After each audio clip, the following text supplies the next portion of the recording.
Emily, I just sent you the streaming link.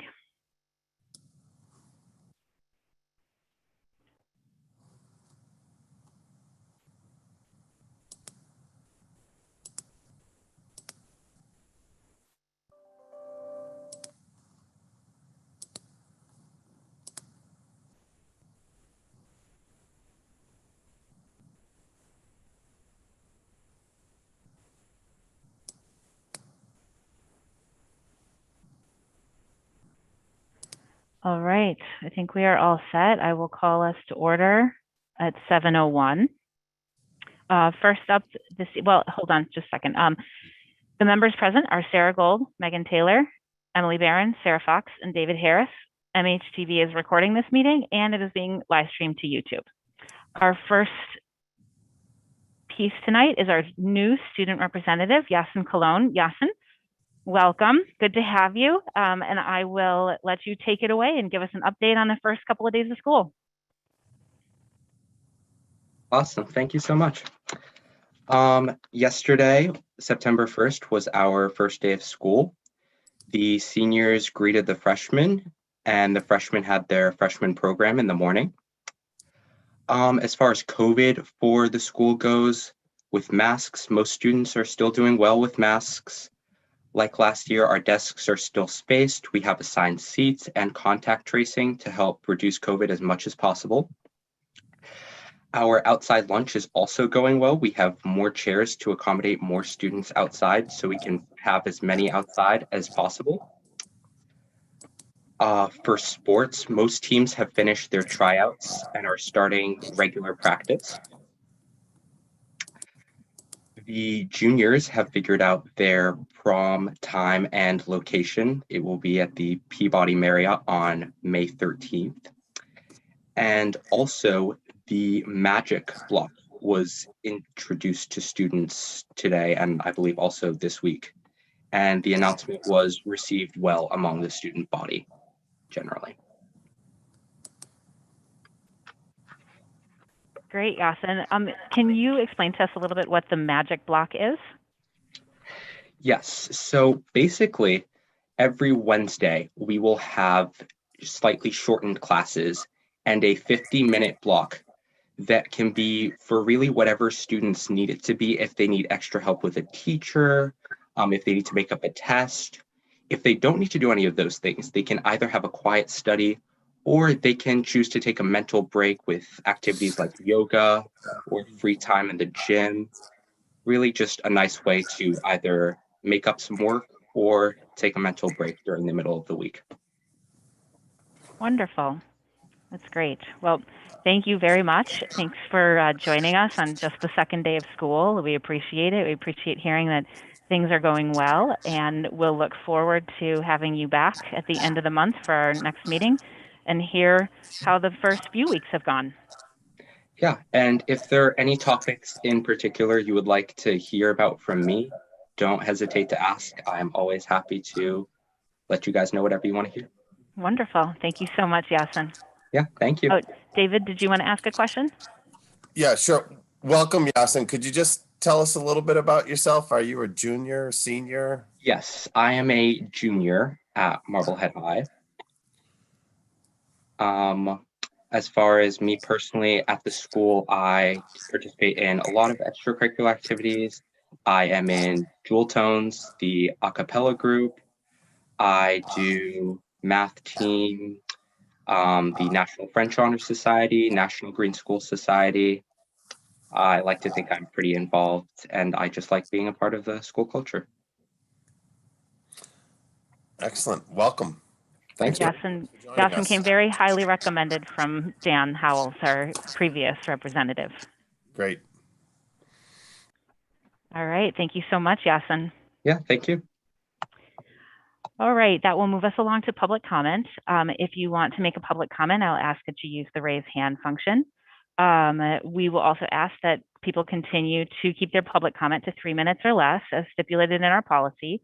This will allow us to hear from everyone who wants to comment, but we'll also keep our meeting on schedule as we work to understand everything going on in our district. Emily will again help us keep track for each of the public comment times. Jess Benedetto. I will ask just that everyone remember to state their full name and their address for the record as well. Go ahead, Jess. Yes, hi, Jessica Benedetto, Bradley Road. So I want to applaud both Dr. Bucky and the school committee for agreeing to start a bus pilot program. I think this is very exciting, and I really look forward to participating in this program in the school year. However, I would like to provide some feedback for constructive criticism on what we can do better in this program. First of all, I had spent, as you know, considerable time and effort outlining this program, meeting with you, John, and as well as several members of the school committee about it, and the specifics of the program that in detail I gave feedback, not only as a physician and the safety issue and the lack of sidewalks, which I won't get into that right now, but I gave a lot of feedback about specifics of the program to make it user friendly for parents. If you're asking parents to buy into a program and spend money on a bus spot, it has to be a program where parents know what they're getting for that money. First, the program was sent out with a vague email offering some students a bus if they were more than 2 miles from school. It was unclear from parents whether one student qualified for that bus or everyone in the family. The vague email was very last minute. And then I got a vague email saying that there was an optional bus program and there was limited seats and I might be able to get a seat if I respond. The ability to apply for a seat didn't happen until the day before school started. You're asking parents to drive their kids to school, to figure out a way to get their kids to school when they're working. It was opened up the day before school started. I got an email at 7 p.m., 12 hours before the first day of school, that there was going to be a bus. I didn't know if it was starting the first day of school or if it was starting when the Brown School opened. The start times of the school were listed on the, but there were no specifics of the route, when the bus was going to be at each stop. None of the specifics of the bus stop were communicated. The kids who got on that bus, they didn't know when the bus was going to come. They didn't know where to get the bus at their school. And they didn't know which bus they should be on or how to find the right bus. This has created a lot of anxiety among the kids who are taking the bus. The route times for each stop need to be outlined. We need to know how those route times are going to change with the Brown School opening. Is my child have to be out waiting for the bus an hour 10 ahead of seconds time? remaining. And so we need to not say that there's a shortage of drivers and that's why we can't implement the program. So far on the bus from my end of town, I've seen 12 to 15 students using it. That bus has 72 seats on it. It's all smoke and mirrors. We don't know why there's only 8 spots for the optional program, and we could get more kids, more parents paying for paid spots if we open it up to older kids as well. Those were many of the details that I outlined in my plan, and I offered to sit down with people over the summer when we were implementing this program so that I could help give parental feedback Time's to up. implement this program. And none of this happened. And I'd like to see some improvements. Thank you, Jess. We'll certainly take that feedback. All right, that will move us along into our consent action and agenda items. First up, we had the Memorandum of Understanding with the Parks and Rec. Everybody had that in their Dropbox. John and I had met with the director of the park section of the department, as well as with the chair of the Park and Rec Commission, and walked through this, made a couple of little tweaks to make sure that everybody was on the same page. And it was a really great meeting.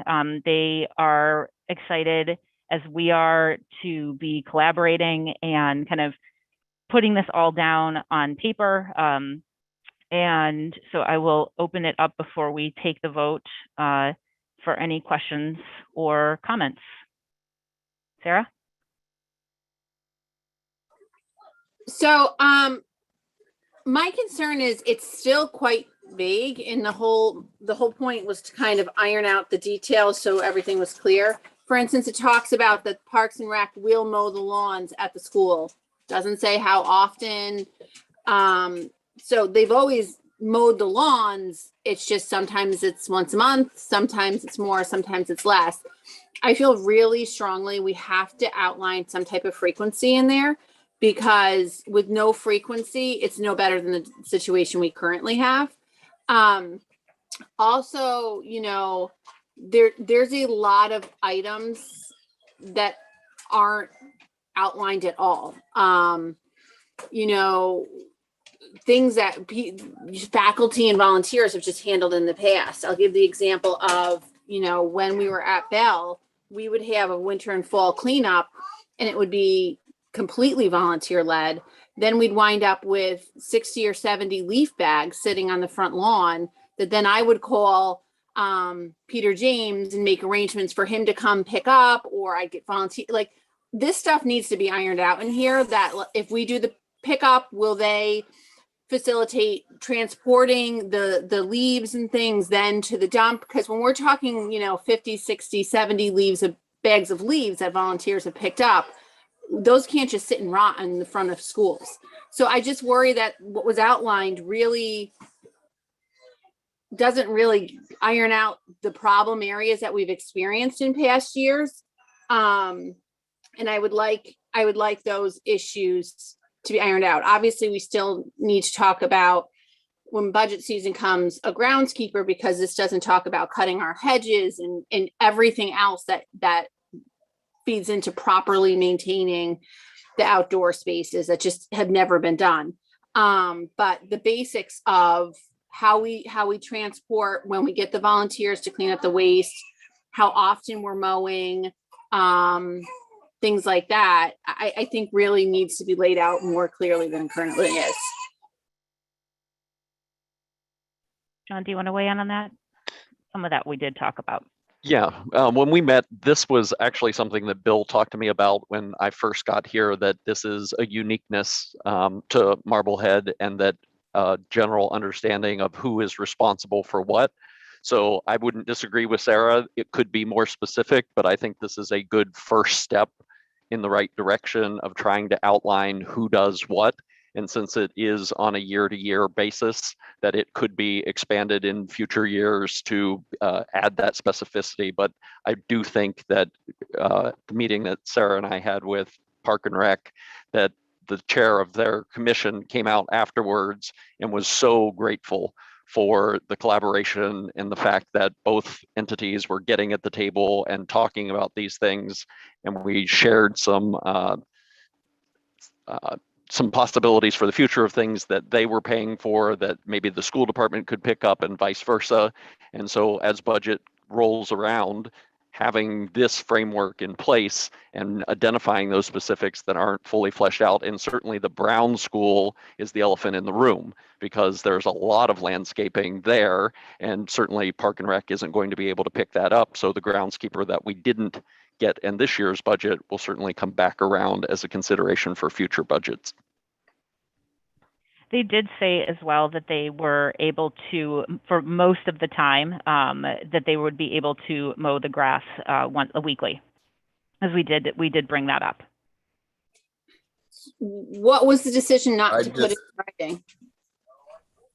Well,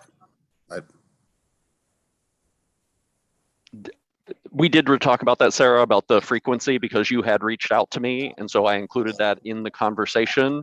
They were just pointing out, as many municipalities are, that the ability this summer in particular of not having seasonal help, or seasonal help that leaves, you know, some of them at early August to go back to school, that having the duration in there, they supported the idea, but didn't know that they would always be able to meet that. And certainly I don't see this as a for lack of a better word, contractual obligation. If you don't do this, then this is the penalty for that.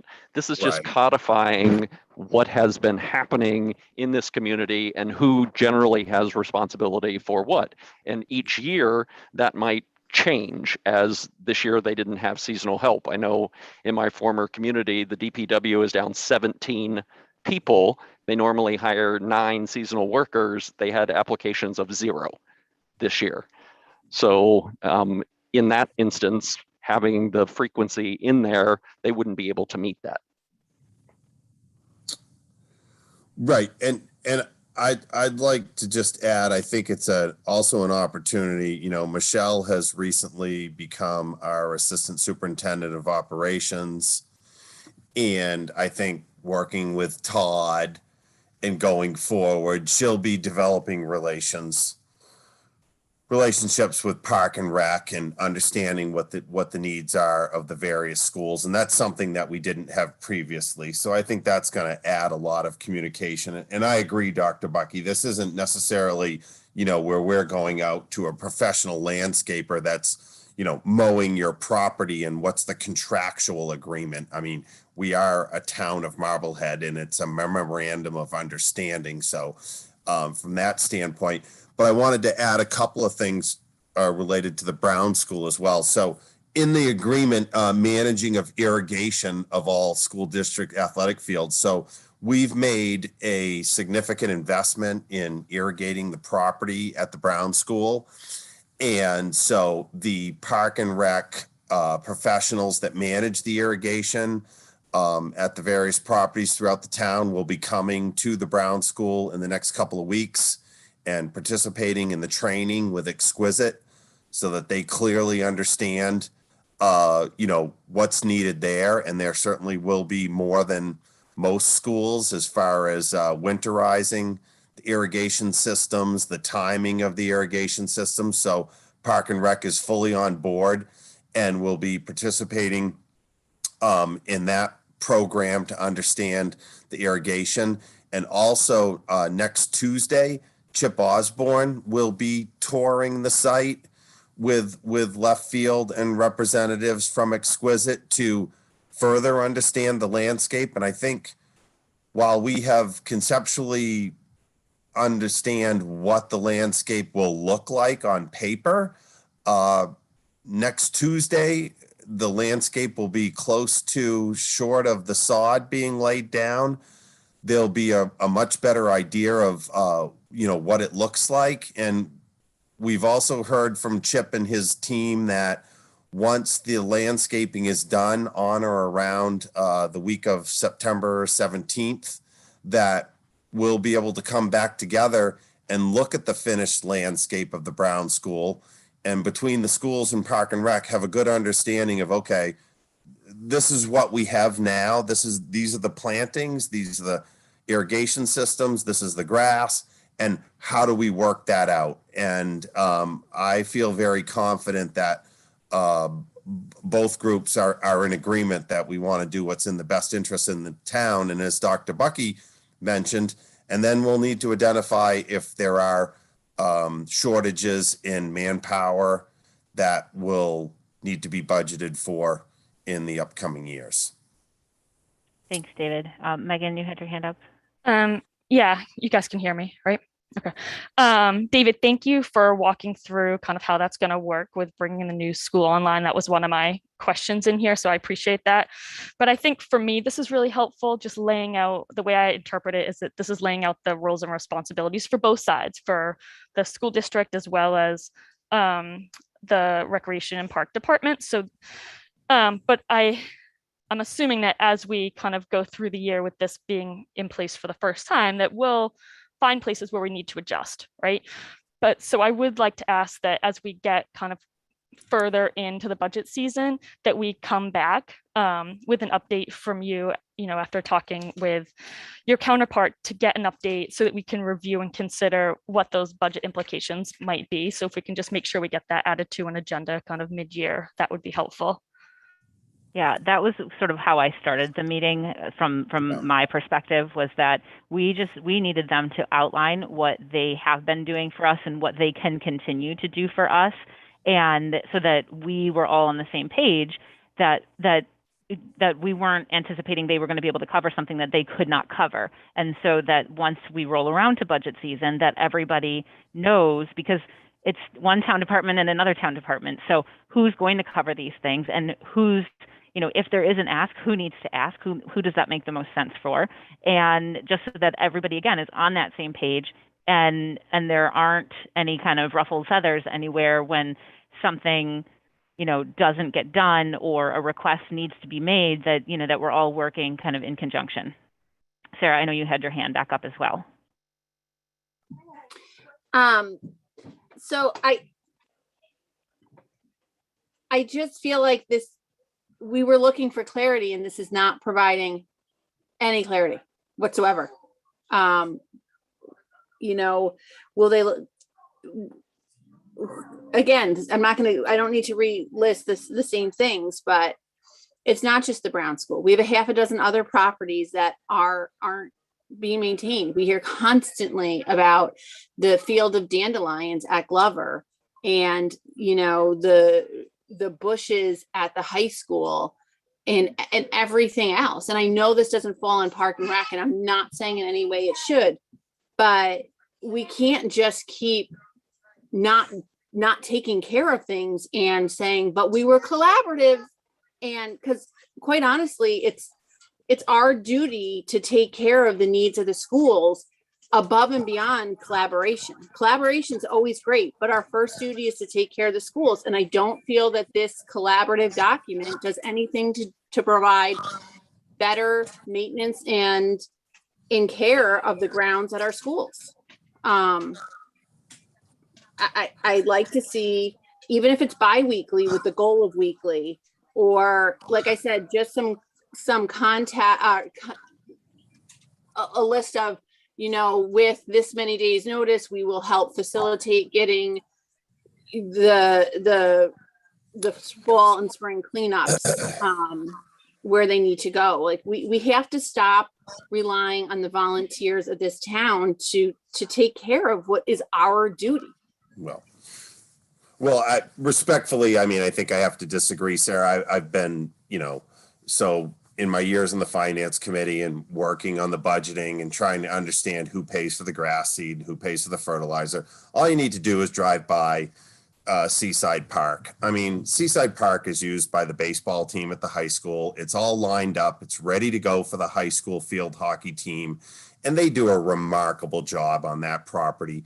And everybody's trying to do the best they can within the budget guidelines that we have. And I think I clearly hear what you're saying, that there are shortcomings in the staffing. And believe me, we had budget discussions 12 years ago about who was going to pay for grass seed with level funded budgets. So I hear that, and I don't disagree that we need to work to, along with potentially, the facilities maintenance plan, understand specifically what the needs are for the maintenance of the schools. And I agree, but I think right now, given that budgets have been passed, this does at least set a framework.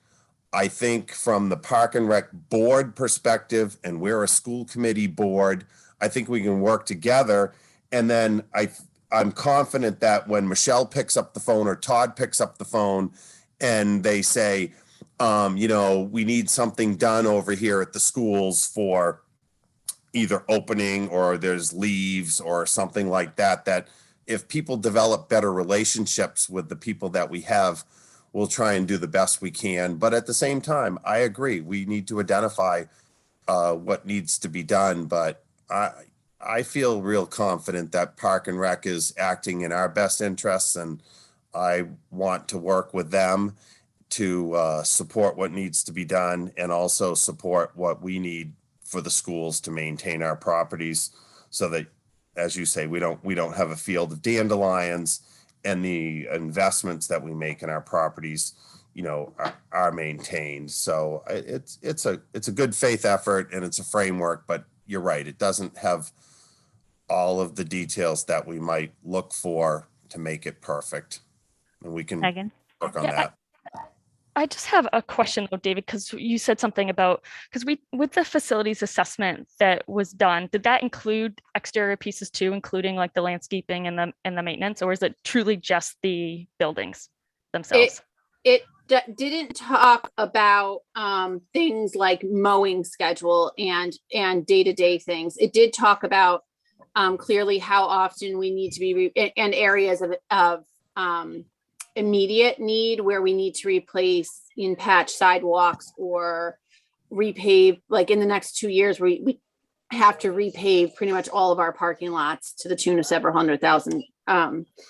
And it outlined things like that. But typical maintenance, like for instance, it didn't say like you should be washing your floors daily, or you should be like day-to-day weekly maintenance in our buildings that our custodians are doing. It did not get into that to that level of things like that, because it's considered that's considered like weekly and daily maintenance. So I wonder if there's a way that we can add, like, because I think like what this MOU does do is it does lay out kind of like the, it does lay out the mowing, it does lay out, the seeding and those pieces. It does lay out the spring and fall cleanups and whatever. But the one thing from a school district standpoint, and I think this should probably come under facilities, is around, the landscaping and the flower beds. So I would like to see that covered there somehow, so that we get a full listing of everything that we're going to be responsible for, both exteriorly and interiorly, buildings and the landscaping piece, so that we can, again, carry that through to the budgeting piece. We did talk about that as part of our strategic plan, just a conversation of what needs to be done. For instance, that's where the bushes at the high school came from. Todd and Michelle kind of brought that up and how they need to be completely replaced essentially. But it wasn't part of the audit.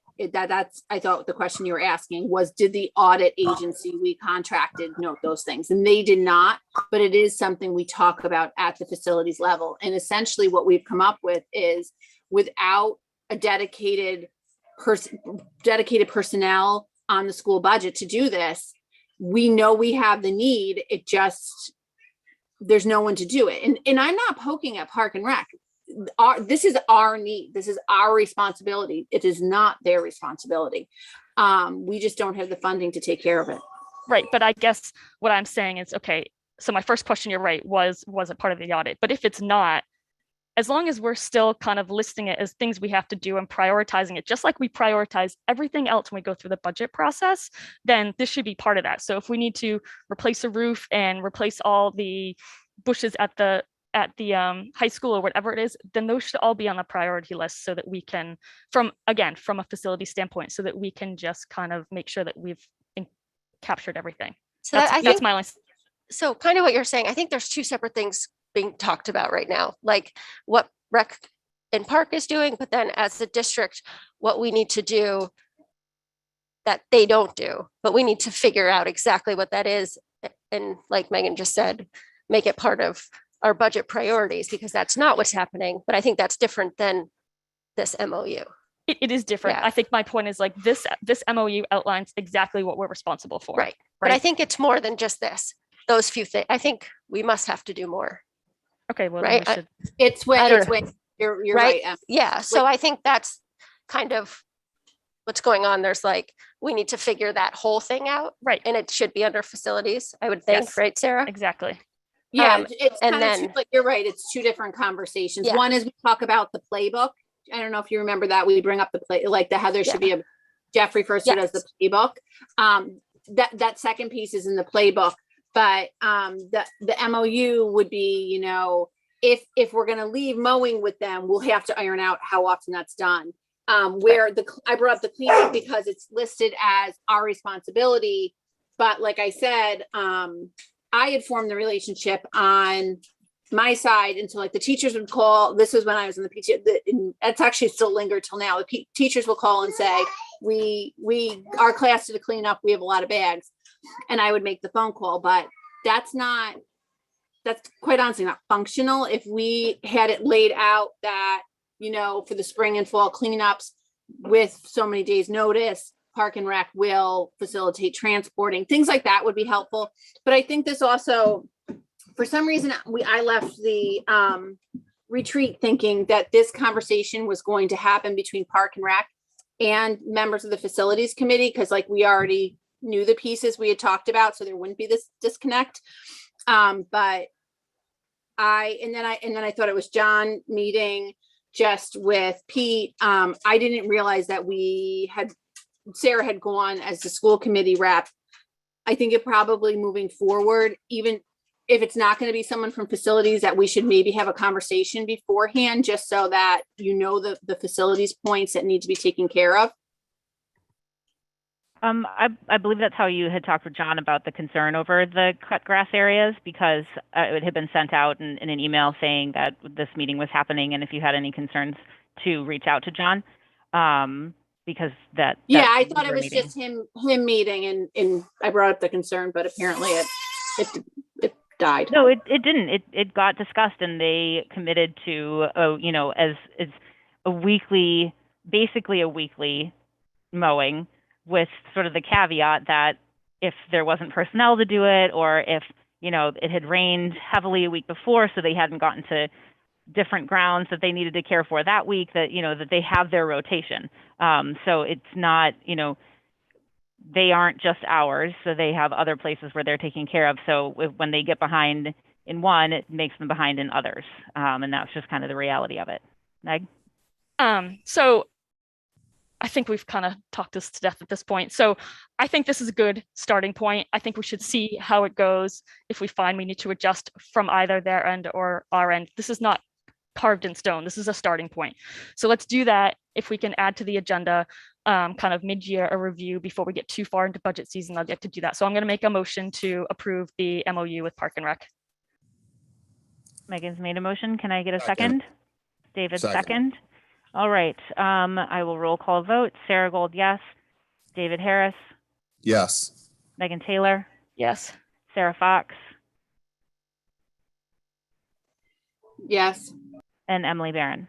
Yes. All right. That passes 5-0. Thank you, everyone. I know Park and Rec will be excited about that as well. All right, that moves us on to the approval of the custodian collective bargaining agreement for 2021 to 2024. This is just a little bit left over from last year as things with the language and everything got ironed out. This was in the Dropbox. Does anybody, well, I will ask for a motion to approve the custodian collective bargaining agreement for 2021 through 2024. So moved. Megan moved. Can I get a second? Second. Emily, second. All right, does anybody have any questions on it? Sarah? For the days off the holidays, Juneteenth, which is now a state holiday, was not listed. So we just need to amend it before we actually sign it to reflect that holiday. Absolutely. So add Juneteenth. All right, anybody else? Okay, I will take a roll call vote. Sarah Gold, yes. David Harris. You're muted, David.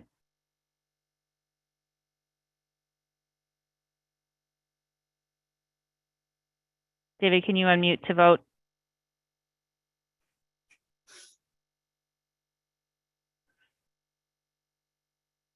I'll come back to you. Megan Taylor? Sorry about that. Yes. All right, David Harris. All right, thanks. Sarah Fox? Yeah. Emily Barron? Yes. All right, that passes 5-0 with the note to add Juneteenth. Next up is the policy EBCFA face coverings. That is back around from last meeting. If you recall last meeting, I accidentally had the old face covering policy put in when we wanted to revise it to reflect a little bit more current pieces with DESE. So I had found the one from MASC. John had found one that he had discussed last week that had come from Triton. The language is very, very similar. I compared them. John is recommending that we go with the one from Triton, which is what you do have in your Dropbox. It's tailored to Marblehead Public School District. And one of the biggest pieces that differed is that if students are in violation of this policy, the student will be deemed ineligible to attend school until such time as they can comply. John, I'll let you just kind of fill the committee in on what your thinking is with that and why that was better than MASC. Sure. It is the MASC policy, but it adds that differentiated language. I forwarded on to the committee the legal advisory that talked about legal rights of students and student discipline and 37H1/2. And this kind of makes it an eligibility requirement to attend, as opposed to a progressive discipline. If you're not wearing your mask once, this is the punishment. Twice, this is the punishment. It is, in order to be eligible to attend schools, you need to have a mask. And just like other vaccinations, people can get a religious exemption, they can do a mask exemption, but our policy states an eligibility requirement for Marblehead Public Schools is to wear the mask. And there have been a lot of conversations among the North Shore superintendents on mask policy and the one provided by MASC and the differentiated language. And given the legal brief that was provided, I think this is probably better for our district. Any questions or comments? I like this with the discipline piece, and I appreciate you filling us in on that, because I think, this isn't something that we want to discipline students on. We don't want kids getting in trouble. We just, unfortunately can't have them in our buildings at this time if they're not wearing a mask. So I think that was an important distinction, and I appreciate that. David, did you have anything to say? You're unmuted. Yeah, I do. The DESE guideline, I thought, was through October 1st. And we are, we do have, within our policy here, it says until further notice. I'm just not really sure about how I feel that I'd like to say that the following requirements are in place until October 1st. Because that's how I understood what DESE's recommendation, and that they said they were going to be providing guidance. I mean, we all know things could change in the other direction, but they said they were going to be providing information to the districts that would help them once they achieved 80% vaccination rate, and how that would look leading up to October 1st. And our policy is saying until further notice. So I'm just wondering. So I think I fully anticipate that we'll have to come back to this, and probably maybe as soon as our next meeting, which is on the 23rd, because we are pushing up against October, and hopefully DESE will have, at least be sort of providing some windows into what they're thinking by that point, as far as the October 1st goal with the 80% vaccination rate goes, because I know I sent you guys an email today from Deanna that we are at above 80% for our population of students who can be vaccinated in both schools. At the high school, or at the 16 to 19, we're well above it. So I do think that's going to be something that we will need to consider as that rolls around. So I think, in my head, similarly to last year, but probably much more quickly. So we're going to be circling back to this and revamping it and revoting it multiple times. I think I'm good with that. Right. It does say until further notice. So I'm sure that if something changes, we'll be talking about it. So yeah. John, did you have something to say? And then Sarah, I see yours up. Yes, I just assume that forthcoming guidance from DESE is going to start differentiating between vaccinated and unvaccinated individuals in terms of a face covering policy. So I think having this in place with the caveat that it will remain in place until rescinded by the school committee gives you the flexibility that as they update their guidance, you have something in place that could be modified or updated. Sarah? Okay.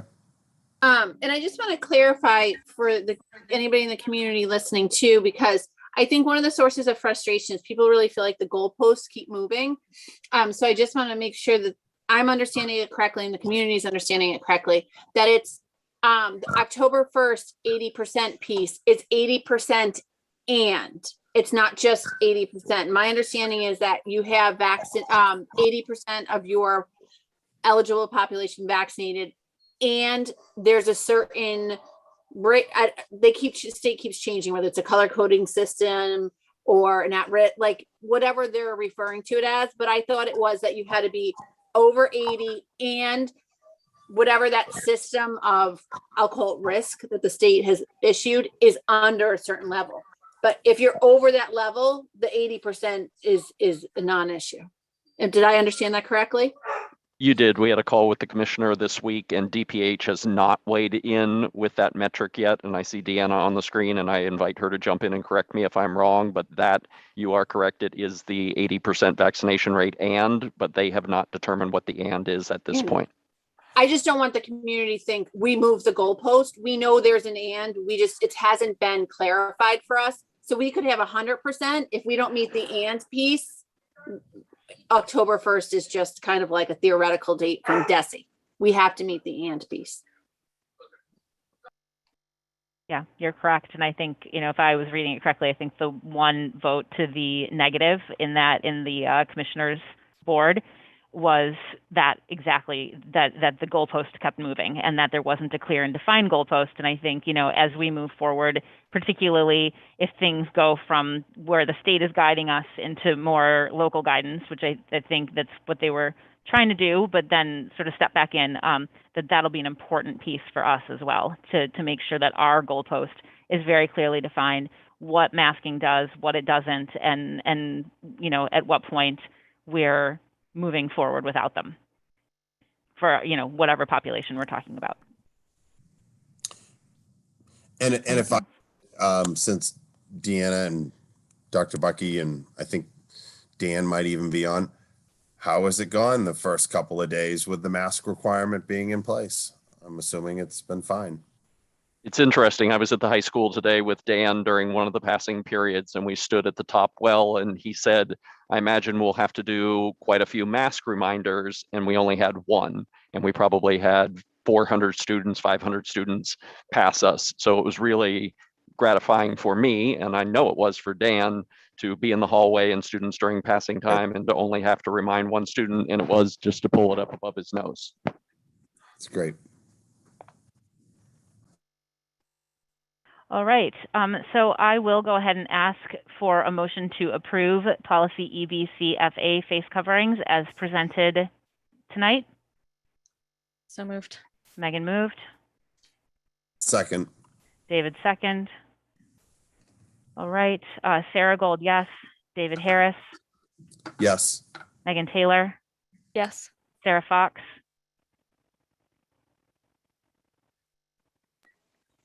Yes, sorry. Thanks.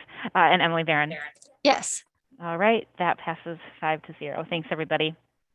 All right, John, that leads us on to the superintendent report. You've got a few things you're going to give us, including start of school update, and some community outreach, busing update, and COVID contact tracing update. Take it away. All right, superintendent update.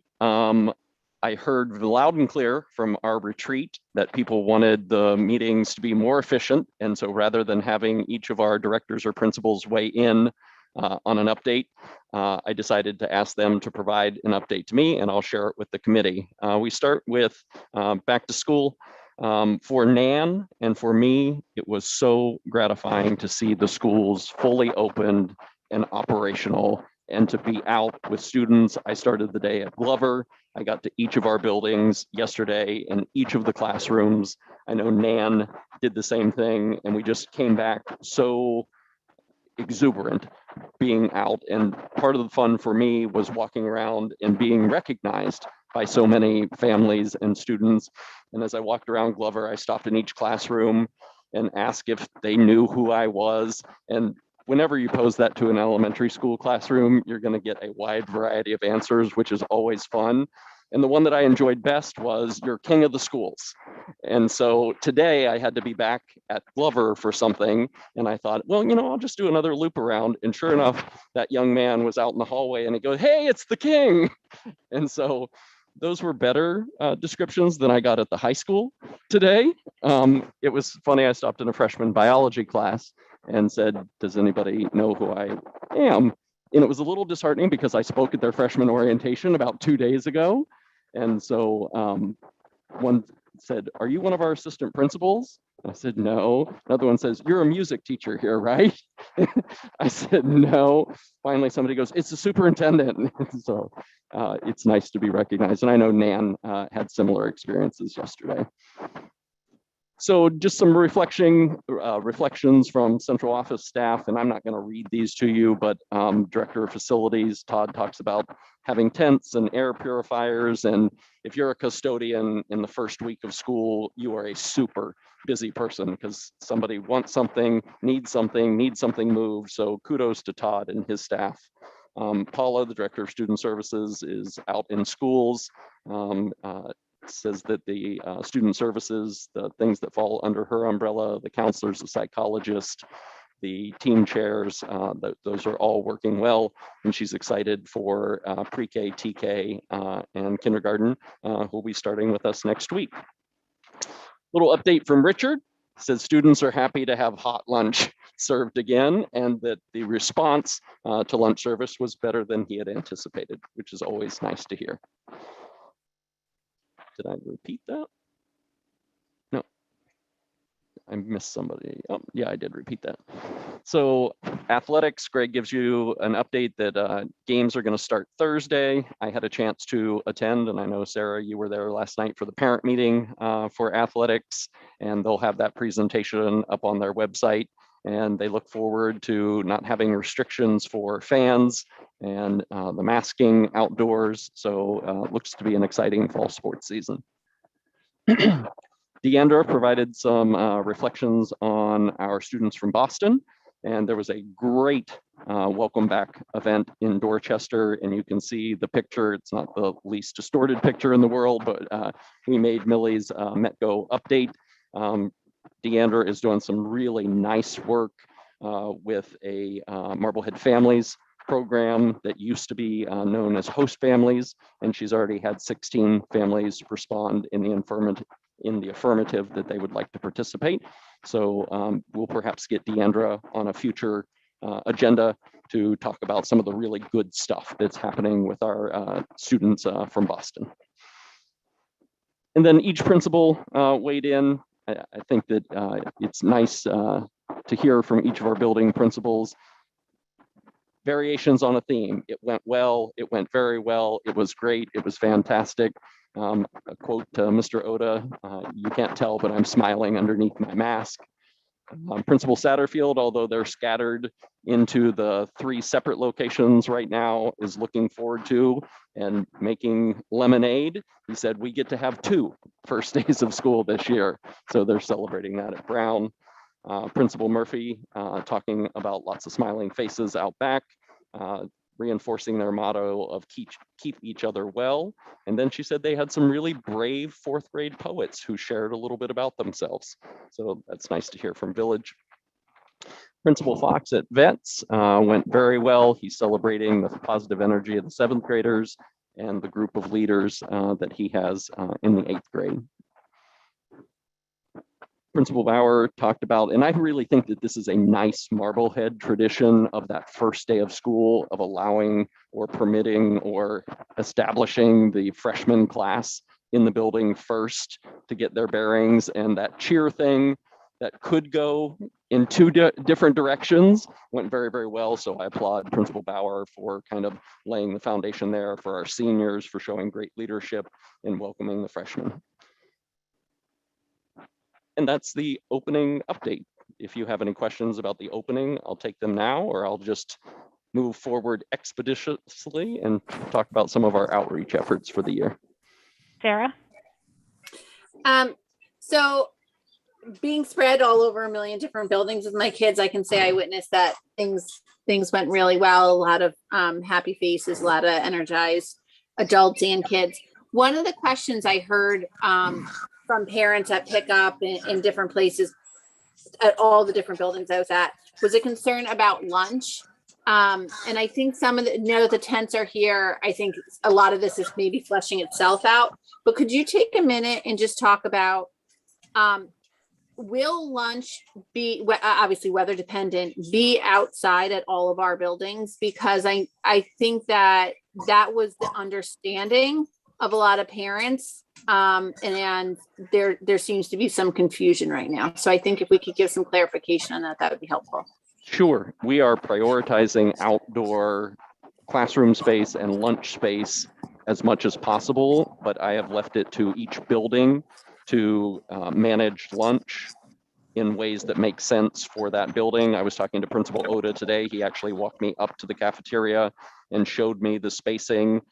They've marked off seats where students can seat, and he was actually celebrating how well lunch is going at Glover. But I think if parents have concerns about lunch periods at an individual building, I would reach out to that building principal for clarification. Emily. Just real quick, I saw in Millie's Metco update that Marblehead had every school leader there, and I was so impressed. So thank you for making that happen, and for supporting the program. It was a lot of fun. They had a DJ there. They had ice cream. There were probably 7, 8, 10 different Metco districts, and certainly we were the largest representation. And so Millie got her group and got that picture for us. Great, and I will definitely second, as the parent of a newly minted freshman over at the high school, that them being able to go in, and they had their orientation last week, so they kind of got 2 shots at, going around the school, getting tours, understanding where their classes are, before being tossed in with the rest of the kids who are old hat at this stuff. So I think that you're absolutely right. It's a great way to help out the freshmen to sort of get their bearings and feel more confident. All right, David, you're not on my screen. Did you have anything so I can't see if your hand is raised? I'm not on your screen. All right, John. Am I good? Can anybody else see me? I don't know if anybody's got you on your screen. All right, so somebody give me a heads up if David raises his hand. Thanks. Did you have anything to say, David? I do. I just wanted to say, it was really fun to be at Crocker Park at 6 a.m. walking my dog Mogul and hearing the horns beeping for all of the seniors driving throughout town. And it's been a tradition that not only my son participated in, but and it kind of reminded me that morning of, school starting. It's like the church bells ringing, and it went on for quite a few, probably until 6:15, 6:20, and it's a neat tradition. And then, as has been described, having the tradition to allow the freshmen to come into school, and I think it's pretty special, and it's great to have everybody back in school. Yeah, you're right, David. I was hearing the same things, and it made me a little teary-eyed, just at sort of the normalcy that is returning, and just really happy that we're kind of getting back to that point. Megan? It was nice because those horns woke my children up instead of me having to. So I love that tradition. It's new to me, before I came to Marblehead. So I think it's a really great tradition. So nice work, everyone, getting it off to a good start. Go ahead, John. So another piece of returning to a sense of normalcy, one of the things that I would have liked to have done last year is to do more community outreach in terms of superintendent coffees. And this is probably something I talked about during the interview process that we weren't able to do last year. But each month this year, I'd like to hold an informal opportunity to connect with members of the community that they might be topical if it's budget related, but not just we need to have a meeting or a forum but these more informal opportunities to sit down with the superintendent, hear what's happening in the district, to bring questions where there can be more dialogue and discourse around things impacting the district. I'd hope to rotate locations, go to the Brown School, the Glover School, Village, and those will be starting this month, and that will be in my superintendent goals as well. But I think this will be a welcome opportunity for the community not to need to request an opportunity for a forum on something, but to know that each month there would be an opportunity for an informal gathering with the superintendent. John, if you put those on the website, the calendar on the school committee website, I think it will be part of the push notifications as well that people get, which would be, I think, really welcome. That's great. I will absolutely do that. Yeah, we can definitely do that. And we're going to figure out with the new website how we're transitioning over to the new website with our school committee stuff. And Stephen's been working hard on that. So maybe we can even get that, in the banner that week or something, so that it's really highlighted as well as in those push notifications.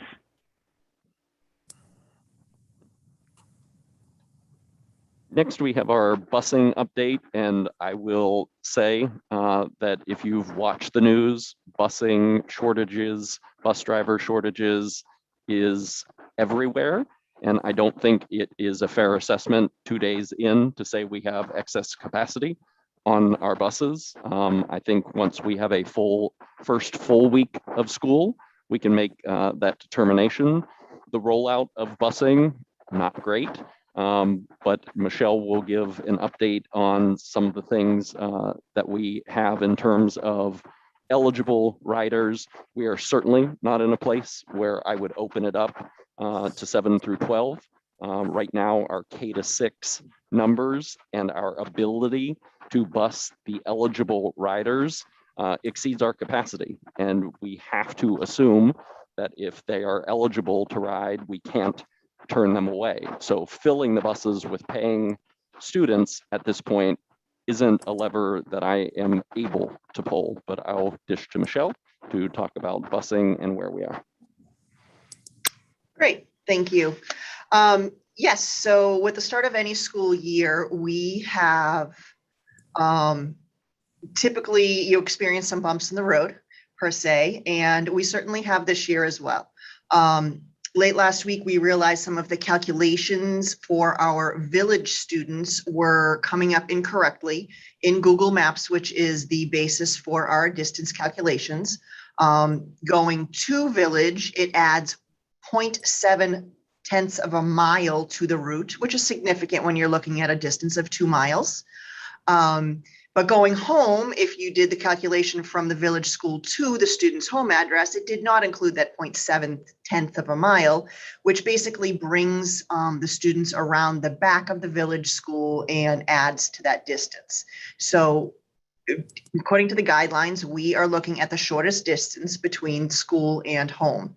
So we transport students who are 2 or more miles away from their home school. Late last week, we realized there was this glitch in the calculations, which caused some last minute disruptions, certainly to families, not anything that we wanted to send out, nor did we want the families to experience that. We tried the best we can, but in being limited with our capacity, we did have to turn some students away who initially we thought were over 2 miles, roughly 2.6, 2.7 miles, and really they ended up at 1.9 miles, 1.8 miles away from their home school. As Dr. Bucky mentioned, we have a significant demand for busing at this time. To date, we have identified 216 eligible riders who are 2 or more miles from their home school. We have 99 registered riders so far. At this point, we do not know if the students riding the bus are actually 100% registered. We are in the process of verifying those lists, it's only being the second day of school. We have opened the Pay to Ride pilot program with 8 seats initially.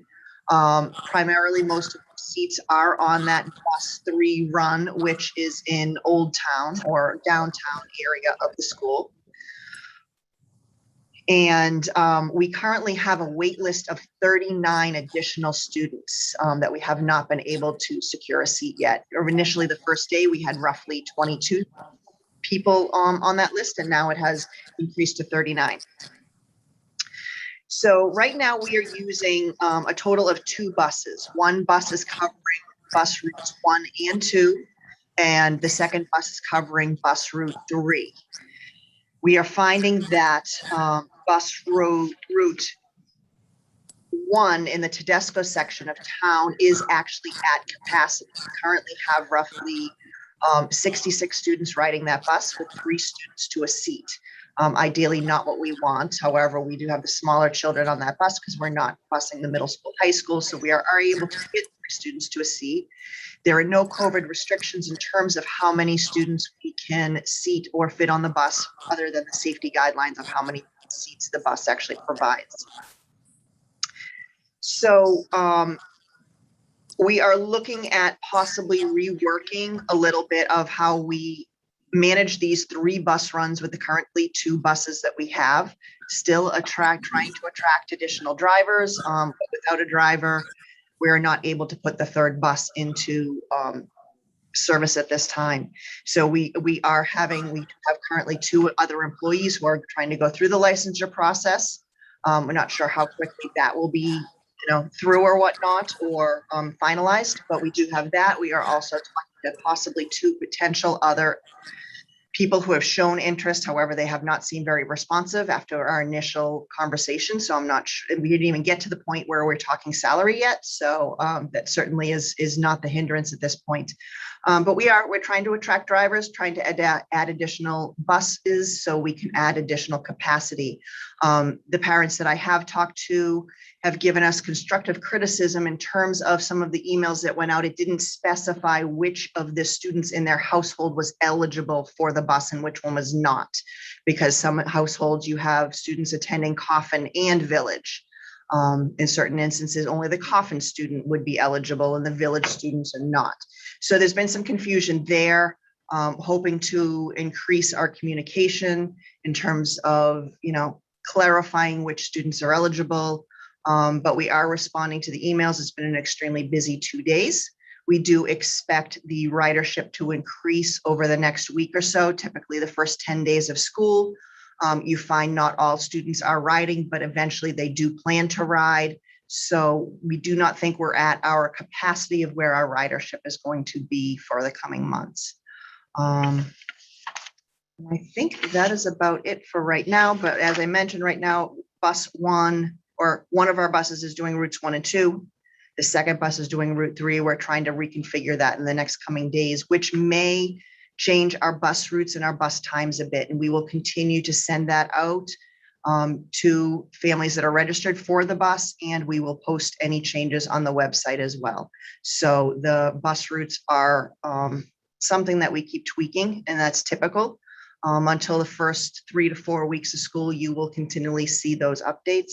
And I did just want to mention that we do not put times on our specific stops. We put a start time and usually an end time on each of our bus routes, but usually there's a 10 to 15 minute window around any particular bus stop.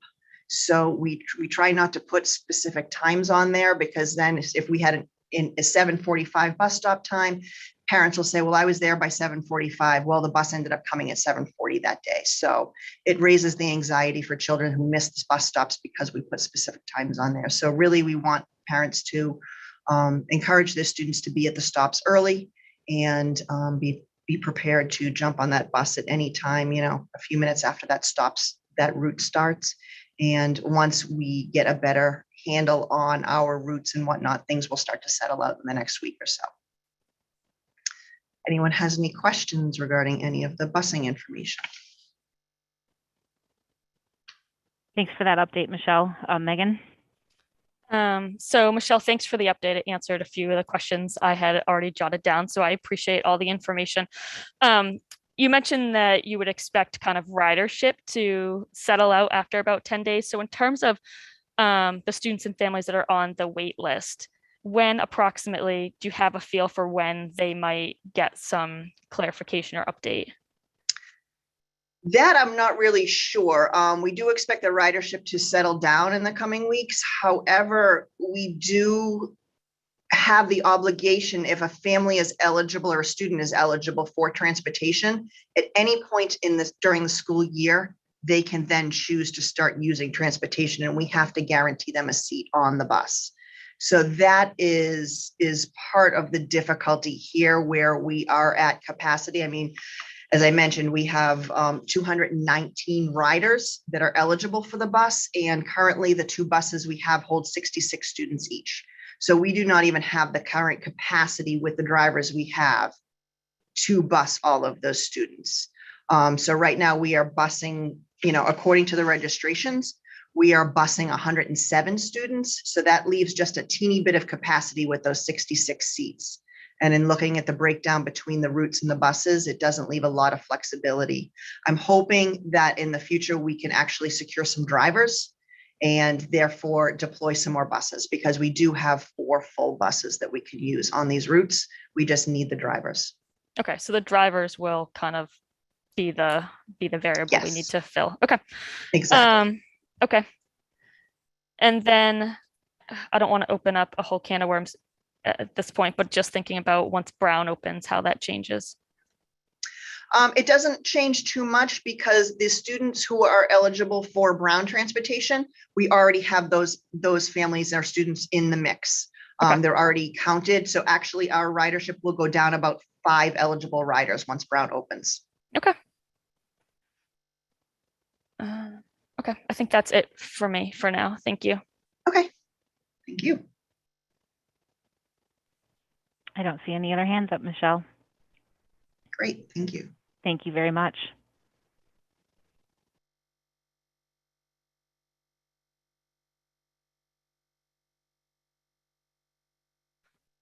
Next up on the agenda, we have the COVID contact tracing. When last Deanna presented, she talked to you about the symptomatic testing, the test and stay, and the routine COVID safety checks.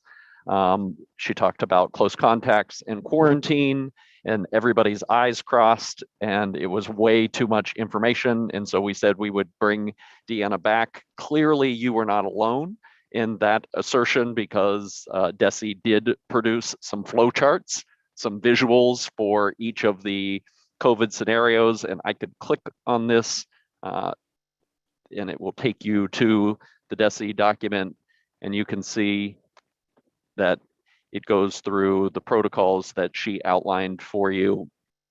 Symptomatic. Individual districts are taking these and kind of nuancing them to their particular, and I know Deanna likes the Desi flowcharts because they work within the program that we have here. The next step, and it will be in the Friday update, is getting everyone to indicate participation. And it is, you're going to participate or not participate. It isn't a kind of buffet, well, I'll do the symptomatic COVID testing, but I don't want to do the COVID safety checks. And so I will turn it over to Deanna to answer any questions that the committee might have or any clarifications that she's had since our last meeting. Deanna, anything that you wanted to add before I ask for questions? I just wanted to add that one of the biggest pieces that we need to understand is that this is like, this whole test and stay and symptomatic testing is really like we're trying to create Marblehead Public Schools as its own kind of bubble system. So this is used as a protector might not be the right word, but I want people to understand this is used so that we can keep kids in school and we can be at school. And we can manage those kids that might end up being a contact while at school and keep them in school. And, or if during the school day, someone became symptomatic, we could test them and then send them home. This is meant for Marblehead Public Schools specifically. And when we fall on the weekend and someone might be in an activity on the weekend, we would have arrangements for them to test and stay for that specific activity for the school bubble because they're at a school activity. But beyond that activity, they would still be required to quarantine at home when they were not at that school activity, when school is not happening. So it's really like a bubble. I think that's the best way to describe it. We're doing this for the best of the school, because if we do really well in school, we'll be helping the community at large. But this is not making Marblehead Public Schools a testing location. This is not saying that when you're not in a school activity, you don't have to quarantine, because you will need to quarantine unless you fall into one of the exemptions that is clearly stated.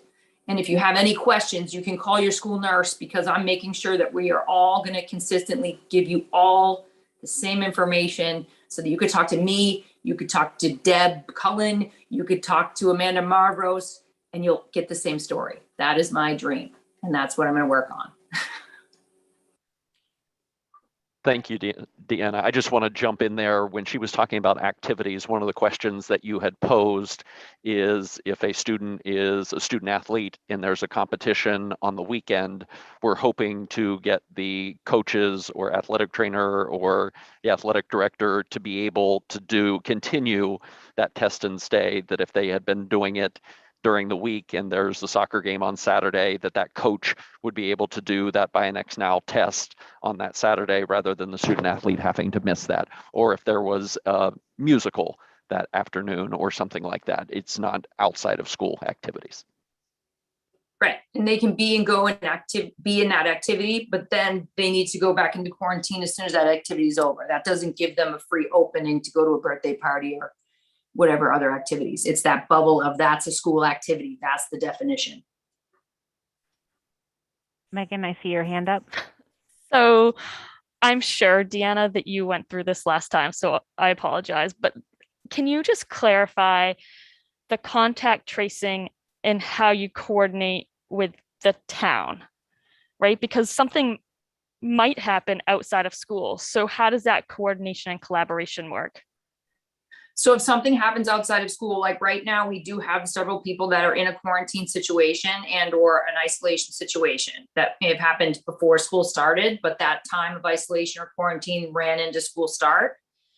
So for that, I speak to the Board of Health.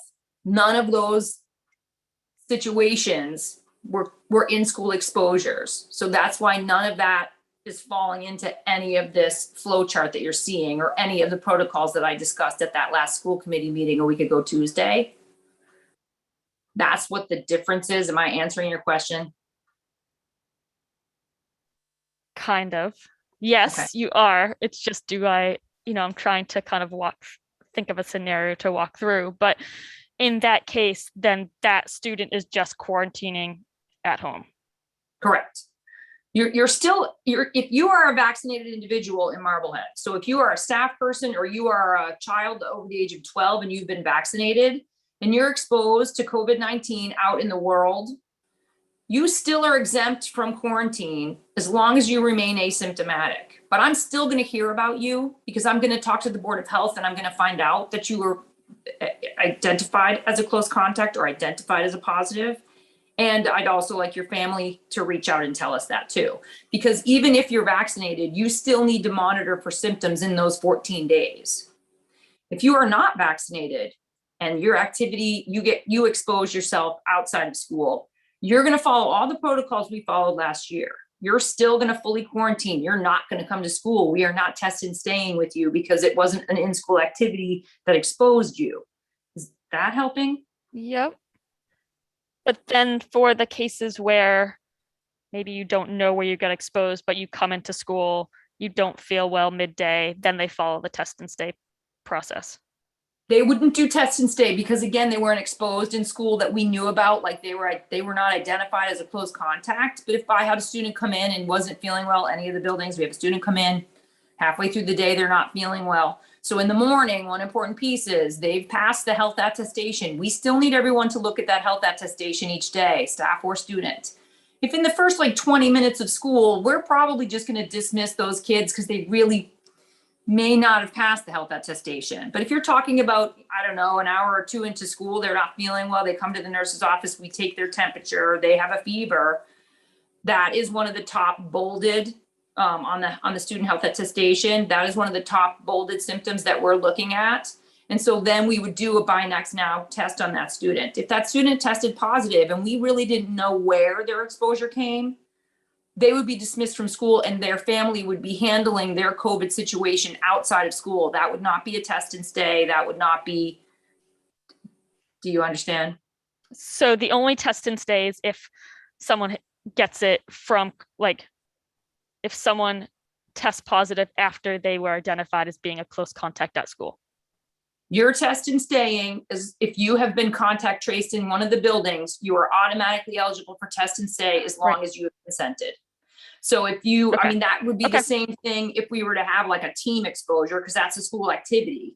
But if you just had symptoms and we couldn't say, because it's so hard, you know, I could be Right. completely asymptomatic and give it to somebody and never knew I even had it. And it could have technically fallen under the school's, you know, realm, but I didn't and wasn't on a contact list. So I wouldn't be test and staying.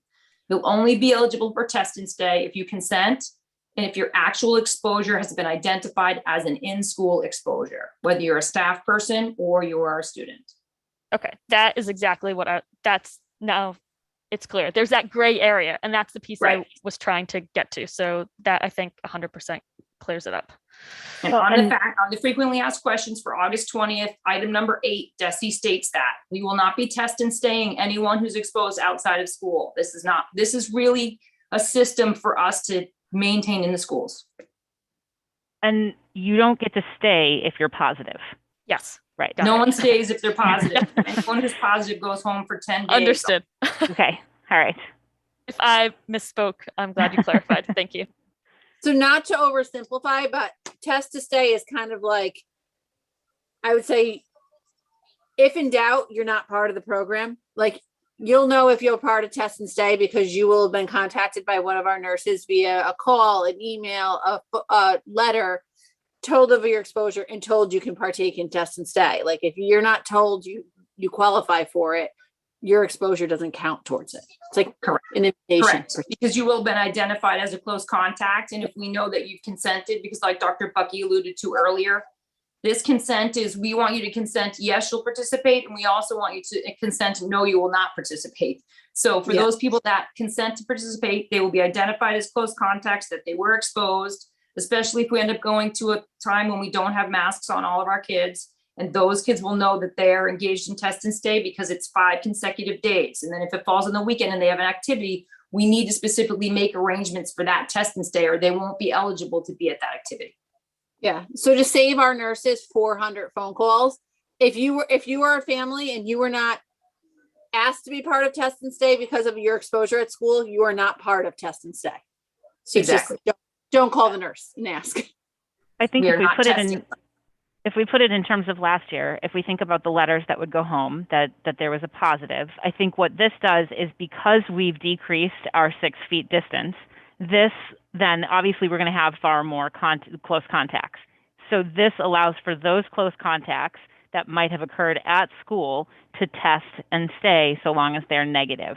And I think that's sort of Right. the piece that we can only control so much for people being exposed outside and coming in and then presenting with symptoms at some point during the day. And this then sort of what we're seeing as I'm starting to read articles, from all over the country, what we're seeing in other parts of the country where they don't have a test and stay piece happening in their districts or their states is that you've got thousands of kids out in quarantine because they were exposed at school. So this is taking that piece out of the picture for Massachusetts schools who are participating in that, because we are being given the opportunity to test and stay should, each individual parent decide that that's right for their family.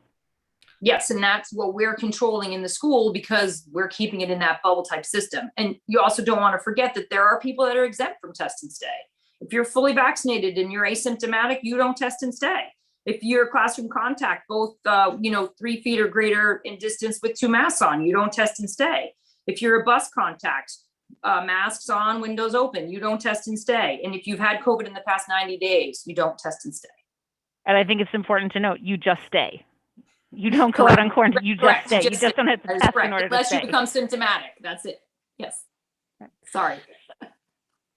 So the consent piece, I think we talked about this in our last meeting, but can you just clarify how we're going, how parents can go through that consent process and the notification they're going to get around that, and when? It is on the homepage of every school webpage. It's on the district homepage. It will go out in my weekly updates, and principals will be sending it out in their updates, the link for, and I think Sarah did it today for her own student.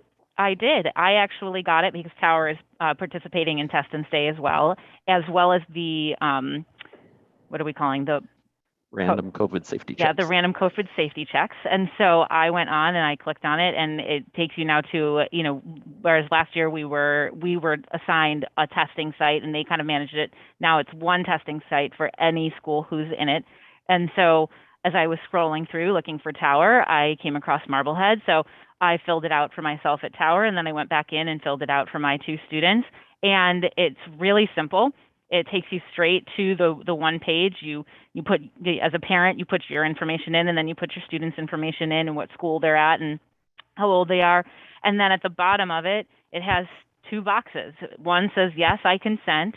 If you click yes, I consent, it drops down and gives you further consent language, at the bottom of which there's a little touch screen that you sign your name, put the date, and submit.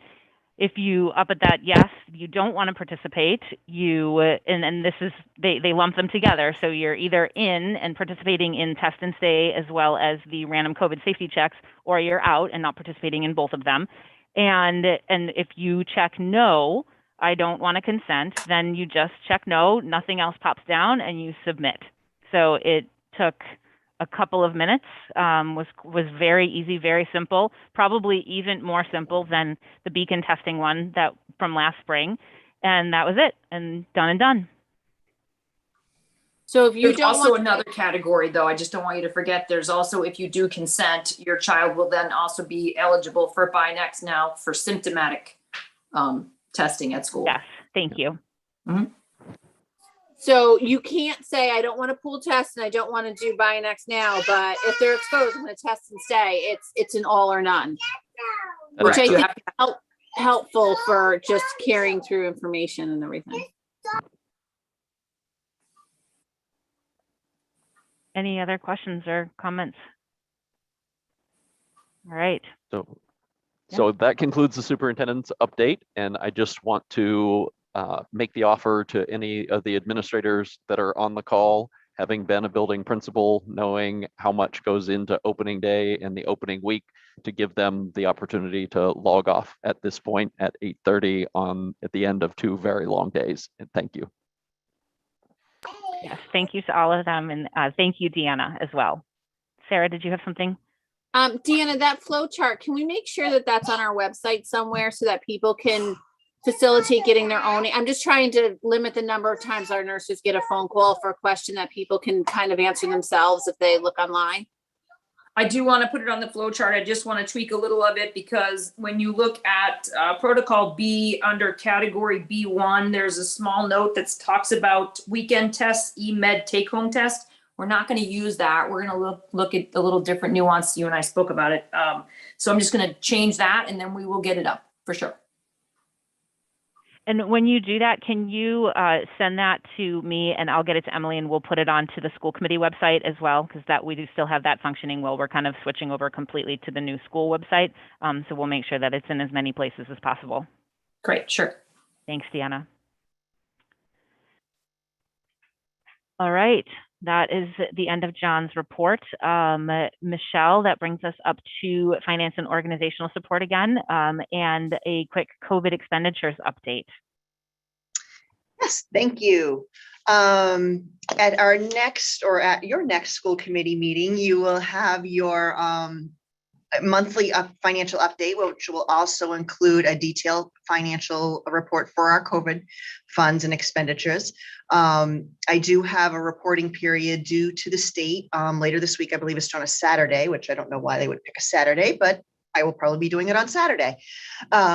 So I did want to mention that all of the COVID funds that we have received, which total roughly 2.3 million, have been fully expended or have been committed. There's just a little bit more that where the invoices are still coming in, but that has been fully spent. The last portion of our COVID funding that we have coming up is the Sr3 Grant, which we have been talking about earlier this summer, and that is in the amount of $796,000. The due date for that grant, I believe, is October 4th. It's early October either way. And the next step in order to secure that grant is to get a survey of the stakeholders. So I will be sending out a survey in the coming weeks to parents and to staff, and to figure out, what is the best use of these Sr3 funds. There are certain areas that we absolutely will have to cover. For example, the tents that went up this week. There was no additional COVID funding from the previous grants available to cover that. So this new tent cost will be covered by the Sr3 grant. Our additional nurse for our random COVID safety checks will also be coming out of this Sr3 grant. We will also provide some mental health supports for students and any additional air purifiers that we need to purchase. So those are a few of the areas that we'll be using these grant funds for, but with a price tag of $796,000, or rather that those funds coming to us, we have a substantial pot of money and we need to figure out how to best use those funds. So, you know, by the end of the month, we will have that detailed report of what we have spent the existing funds on. And hopefully by that time, we'll have a better idea of what we will be asking for in terms of that grant funding and that grant budget. But no real specific numbers at this time. But if you have any, committee has any questions about that that limited information, please let me know. Megan, I see you're unmuted. Yeah, I would definitely like us to review the priorities for that funding before we spend anything. I think, you know, it's important that we all know exactly how we're going to spend any further funding, you know, for COVID relief stuff, especially as we move into this year. So I do definitely want to review those priorities, please. Yes, we can certainly do that at the next meeting before the application actually goes out. Thank you. Do Sarah? we know how long we have the tents through? I don't know off the top of my head. I believe they're currently contracted through mid to late October. Okay, no problem. And if you look and see tomorrow that it's different, just, you know how to find me. Yeah, absolutely. But no, Yeah, it's sometime in October, right off the top of my head. But we've been dealing with the same company for the tents since the very beginning, and they have been wonderful and bending over backwards to meet our needs. So they have been great. Nan is shaking her head to the October date, so I think that's a good one. Anybody else? All right, thanks, Michelle. Oh, David, go ahead. So, Michelle, can you talk about the local fiscal recovery funds? There's so many different acronyms, but I think it's also known as Yes, the ARPA funds. ARPA funds. There is actually, John has been in discussions with Jason about that. There have been a couple meetings. The town did put out some draft guidelines on what those funds will be used for. I did review those, but I do not know if there are any specific plans about when those will be utilized or when they will be coming at this point. Dr. Bucky may have more information in terms of those funds. No, I did meet with some town stakeholders and they reviewed the priorities for the ARPA funds and what they could be used for. And then they put together a draft of how Marblehead wanted to see those priorities. And then once those priorities, like the buckets, I guess, is what you would call them, under or within each of those possible things to expend the money on. And so once the priorities are set, they will determine how in each of those priority categories they want to spend the funds. Right.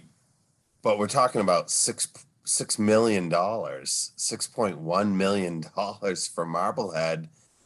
And I'm just interested in knowing, where do the schools stand?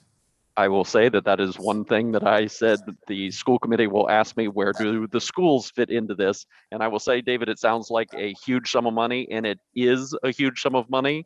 But as you have Absolutely. different stakeholders gathered around the table and talk about infrastructure projects or some things, the money goes very, very quickly.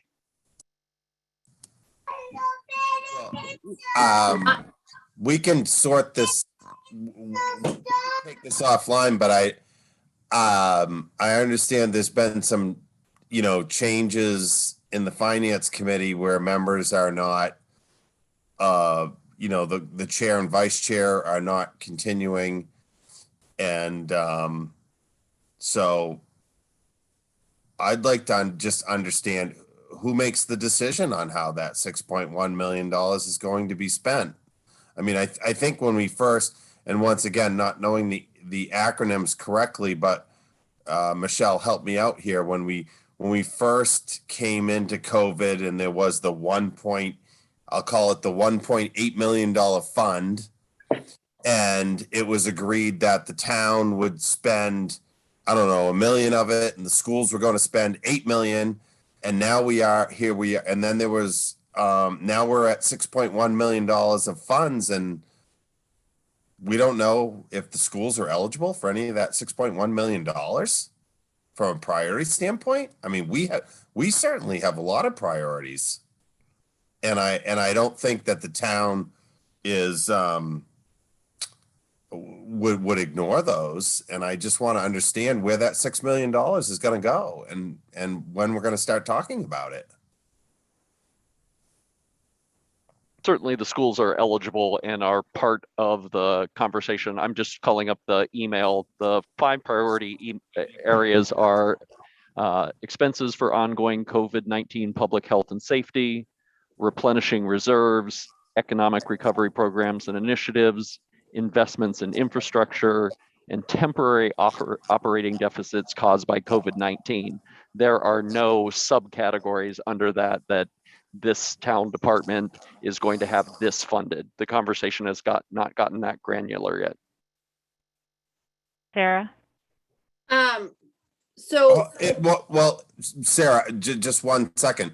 So if you go, and if I could, and this is part of, I had asked the question, if you go to the Massachusetts website that lists the available funds, and the way I read it, it shows that $1,075,000 has already been paid to date of the $6,144,000. So have we spent some of that $6 million, or, well, you know, and Michelle, help me out. I'm looking at the spreadsheet. So the number is $6,144,000, and it says total paid to date is $1,075,000. Yes, I am aware. Money has been spent from this fund, and none of it has been spent by the schools. I'm not sure if the towns have actually spent any of the funds. They have received an initial allotment. I believe about a month ago, the initial payments did go out. It is going directly to the town. So, and they were very generous with us with the last, grouping of the coronavirus relief fund that came out last year, where they did allot us about $1 million, but there has been no specific discussion or dollar amounts, granted towards the school department specifically. That's concerning to me. I mean, I think we need to, I know you've had discussions, Dr. Bucky, and I respect that, and I respect, Town Administrator Jason Silva hadn't had a chance. I know he's been very busy in the last couple of months as well, but I think we need to figure this out, because we have infrastructure needs as well. I mean, certainly falls under HVAC systems and other various improvements, and we certainly have things that are ongoing with the coronavirus and expenses that I think we need to start talking about. And I'd like to see whether it's the subcommittee is Megan and myself and Michelle, and then whoever is left on the finance committee, I think, is it Emily? That might now be the de facto chair, that we start talking about this and figure out where these monies are going. I think that's a good idea, David. Maybe we could have a budget subcommittee meeting, or I could invite Jason to come to a school committee meeting and give an overview. Yep. Sarah. I don't, have much to say other than this is clearly the purview of the town and the selectmen. And while I think it goes without saying that I always feel strongly that the schools should be getting, more financial support than we've been getting. This is us saying what they should do with their money is the equivalent of them telling us how to plan our budget, which I've never, agreed with. So that's for them to do. And it's for us to identify what our needs are. And so if we have needs, we need to make a list of what our needs are and then go to the town and say, these are our needs that aren't being met. I think we need to move past the point of where we say, how much money can you give us? And we need to instead start saying, we have these needs. We can't fund them under our current financial streams. And this is what we need from you. And I think that's always been, what we should be doing. It's, goes along with the idea of the zero-based budget. Asking what you're going to give us and then backing into it has never worked for us. What we need to start doing is we have these needs. They're either being met, they're not being met, and we need to get them met. I mean, David, you can agree on how we ask for money or don't ask for money, but that's my point of view is we need to articulate if we have needs that aren't being met because of COVID, we need to come up with a list and we need to put it forth. But we can't just say, how much are you going to give us? We need a well-defined list. Sarah, I'm not asking how much money the town is going to give us. I want to be a player in the conversation of how the money's going to be spent. That's all I'm saying. And I think we haven't even started. That's all I'm saying. And we need, to your point, we need to define what it is, and we need to be a player at the table. And it's municipal funds, but I don't think municipal funds are town and schools. I mean, Chapter 90 is technically school funds, but it's municipal funds the way we put in, that we've always worked collaboratively together. And I'm not trying to put a wedge there. We've worked collaboratively here. And if you look at the definition of these funds, it doesn't say that it's municipal funds. And I think we should be at the table with this money and how it's going to be spent. And to your point, let's start defining what our needs are. I'm not asking for, are we going to get 3 million of it or 1 million of it? I just want to be part of the discussion as we go forward. And we haven't had that discussion. It's a lot of money. It's $6 million. Let's be real about it. $6 million, and we haven't even talked about it. And we have to give them a list of what we need. By the spreadsheet, it shows that $1 million has already been allocated to the town. What is that? What has it been spent for? I don't know what the $1 million has been spent for. Hasn't been written about in the papers. And I want to know, and it's funds that are available to this town. And I think it's our duty to ask what's going on with this money. It's a lot of money, and that money could be spent on HVAC systems and improvements that we need in our facilities, or ventilation, whatever it might be that we identify. But I think we need to start having these discussions. And I just wanted to bring that up as part of this budget update, and hopefully we can find a way to talk about it. So it sounds like, in addition to the budget subcommittee, that we need the facilities subcommittee to meet as well, to start looking at that facilities overview that we got, and seeing, what in there can be put towards, can be addressed with COVID funds and what can't, and then put that forward as well. I think my point of view for the COVID money is always, did COVID cause this problem? And if it did, those funds should be used for it. If the cause of the problem is deferred maintenance, then is it proper for us to ask for COVID money to pay for deferred maintenance? So that's, I think, more of a theoretical question. We have to decide as a group what we're comfortable with. But we definitely have facilities asked. My point is, moving forward, I think at all times we need to have a list of exactly what needs we have, spell them out. If they're COVID needs and it should be COVID relief money, we spell it out and we ask. To my knowledge, it's not that we've gone to the town and said, we have this need, and they said no. we need to be accountable and ask for what we need. And that's, I think we just haven't done the zero-based budget yet. The- Well, I think that I would go ahead, David. The politicians at the federal level granted $2 billion to the state of Massachusetts without any identified need. There was a formula, and the state of Massachusetts received $2 billion. And people can go out and see the spreadsheet, and it was what, 5 months ago, we received notification that out of the $2 billion, $49 million that Marblehead was going to get $6 million, whether we needed it or not. There was a decision that was made at an upper level that coronavirus needs or not, Sarah, no needs had been identified at all. There was a formula based on population and whatever it was, and the money showed up.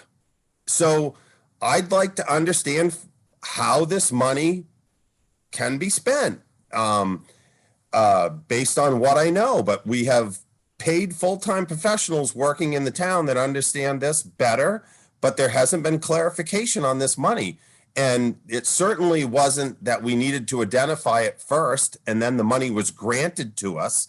It just showed up as a grant 4 or 5 months ago. And we need to start talking about the $6.1 million. And because we all know from a budget standpoint, that's a lot of money for Marblehead, and it will have a significant impact, whether it's for the schools or the town, and we need to be part of that discussion. And I mean, we're not the only school district that has deferred maintenance. I mean, we saw last year schools unable to open their doors and they needed to keep kids remote, not in our district, but in districts all over the Commonwealth because they didn't have functioning windows. So, that money would easily be put towards stuff like that, whereas COVID didn't cause the non-functioning windows, but it is creating a barrier to education within COVID. And so how, what things, in that vein, what things do Marblehead have? And some of those I have to assume, like technology, are identified on this facilities audit. And so how can we better serve our students so that in this situation, they are getting the best education that we can put forward by using these funds? That's kind of how I wrap my head around, this next step. I don't disagree. We need money. What I'm saying is we need a list of what we need. We can't just say, how much are we getting of the 6.1 million? Let me know. We need we need an itemized spreadsheet list request that we then bring forth and say, this is what we need. And then people have to say yes or no. But we need to do the work first. We need to identify what our needs are. We can't just say, how much are we getting? So I kind of think you're all saying the same thing, and I agree. We need to get involved in this conversation. So John, I know you and Michelle are already working with the town, and I don't want to kind of confuse that piece, but I think it might be worthwhile to have a budget subcommittee meeting and start to outline what those are. And also whether we bring Jason into that or a school committee, I don't, is fine either way.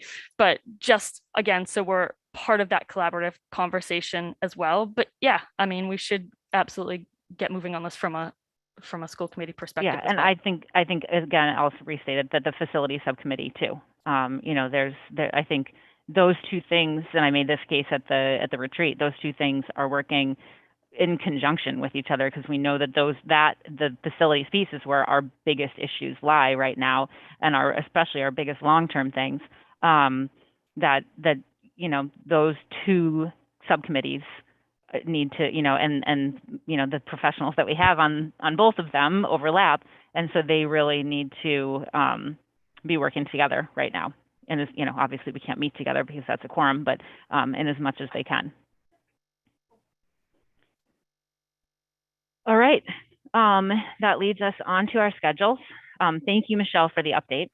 And you had the schedules in the packet in the Google Drive. And so can I get a motion to approve the identified schedules of bill totaling $3,957,660.55.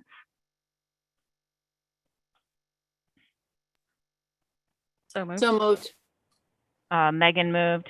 Seconded. Sarah. Thanks, Sarah. Second. Any questions? All right. Sarah Gold, yes. David Harris.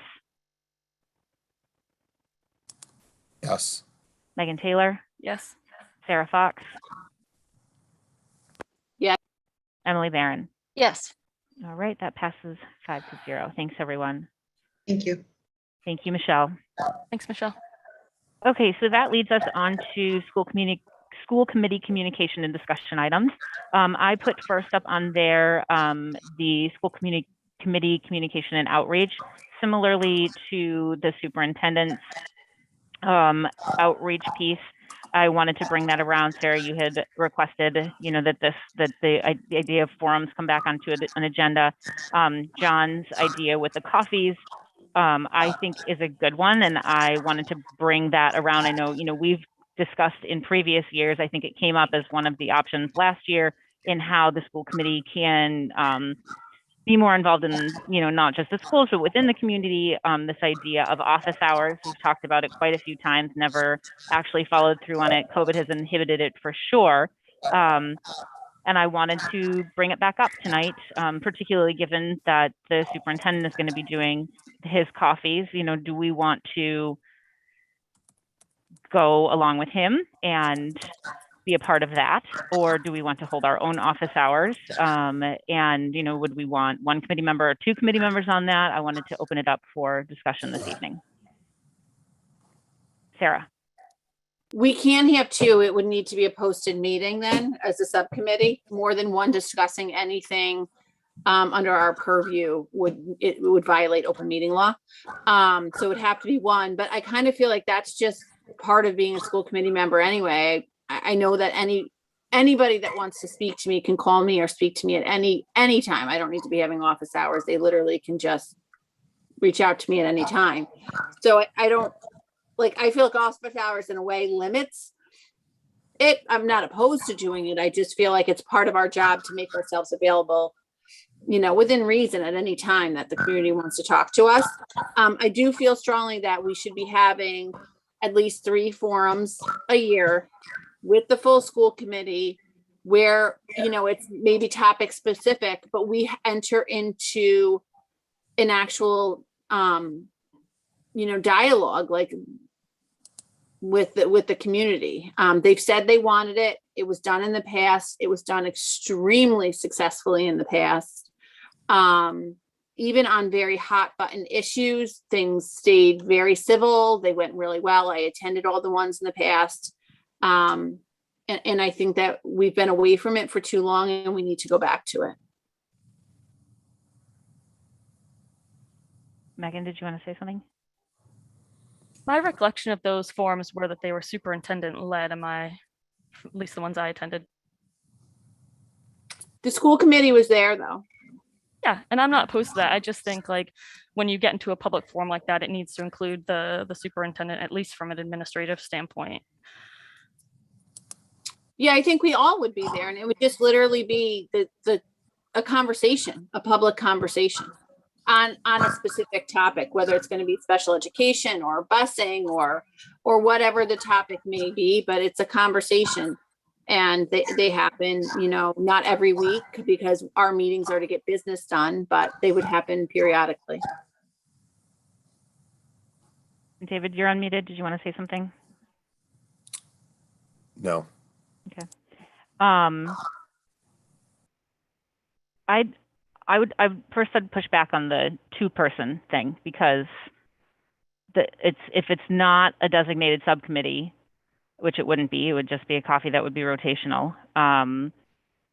It's not a quorum of the school committee. And no one is making any kind of commitments at any of those things. It's just a conversation with the public. And I don't know, I guess I see them as they're not tied down to any specific event. And as concerns rise, like John's going to host a forum, and I think with Nan regarding the K-3 schedule. So that we know needs a public space so that people can give their thoughts. And as we proceed along in the process that was kind of outlined last week, and I think it's going to be further outlined in some upcoming communications, you know, that makes a lot of sense. I don't know, I guess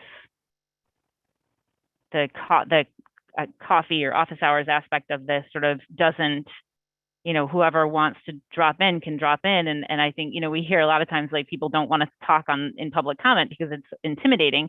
You know, this is a much different situation where you can walk in and, you know, two people are just sitting there and you can have a chat with them. Yeah. So I think that having a more kind of targeted Q&A, if that's kind of how I think about it, where there's a necessary topic. So for example, the schedule, you know, is a good example. As needs arise, I think we should do that. And I think John and Nan are doing that. I agree. We heard it in I'm pretty sure in the public comment last week, you know, that, you know, while some people are very comfortable talking in a larger forum, there are a lot of people who aren't comfortable. And I think for that reason, giving an informal way to communicate and still have their voices heard, and, you know, that's more, again, back and forth than an email, because an email can be really hard. So, you know, I think that informal piece where it can be kind of whatever's concerning you or whatever question you have at the moment, where it's not, you know, a large audience where it may be for some people more uncomfortable to speak, than to give them that opportunity, I think is useful. But I think there's you know, I think that gives variety also, you know, so that some people's needs are met through a larger forum and some people's needs are met through, you know, a more informal forum, so that whatever is comfortable to that person is their needs are met. Yeah, Emily? So I agree with Megan, like I have no issue with a forum or question and answer, but I think it's more based on, like she said, when something comes up that we should be doing them. I don't think we need to like pick topics just to have them kind of thing, right? Unless there's something that people really feel we need to talk about. And I'm okay with meeting people for coffee if that's what we decide to do. That's fine. I think it would be important that we, you know, 1 month we schedule it in the morning, you know, and the next month it would be scheduled in the evening, you know, so that we're not excluding one group of parents over another that may have an easier time in the morning or may have an easier time in the evening. I'm certainly happy to follow up with Dorothy just to make sure that the 2-person piece isn't going to be an issue. And, you know, I don't know, maybe we can try it a few times through December or through, you know, February break, you know, just because we want to give it an actual go, and come back and talk about, you know, what kind of interest we had, and if they're worthwhile to keep moving forward. I'm pretty sure I've already talked to MASC about this, you know, because it came up a few years ago too, but definitely worthwhile to follow up just in case I misunderstood. But I was under that, you know, the same understanding as you, Sarah. I'm happy to try anything, you know, I think it gives another opportunity, and if it's useful, then I think we should try it. So with, sorry, Sarah, the forum, and John and Nan are doing a forum soon, right? About your forums, your schedule, right? Nan is putting together the committee that will but organize the structure for when there will be But a you're forum. presenting to parents, right? Or no? No. Oh, never mind.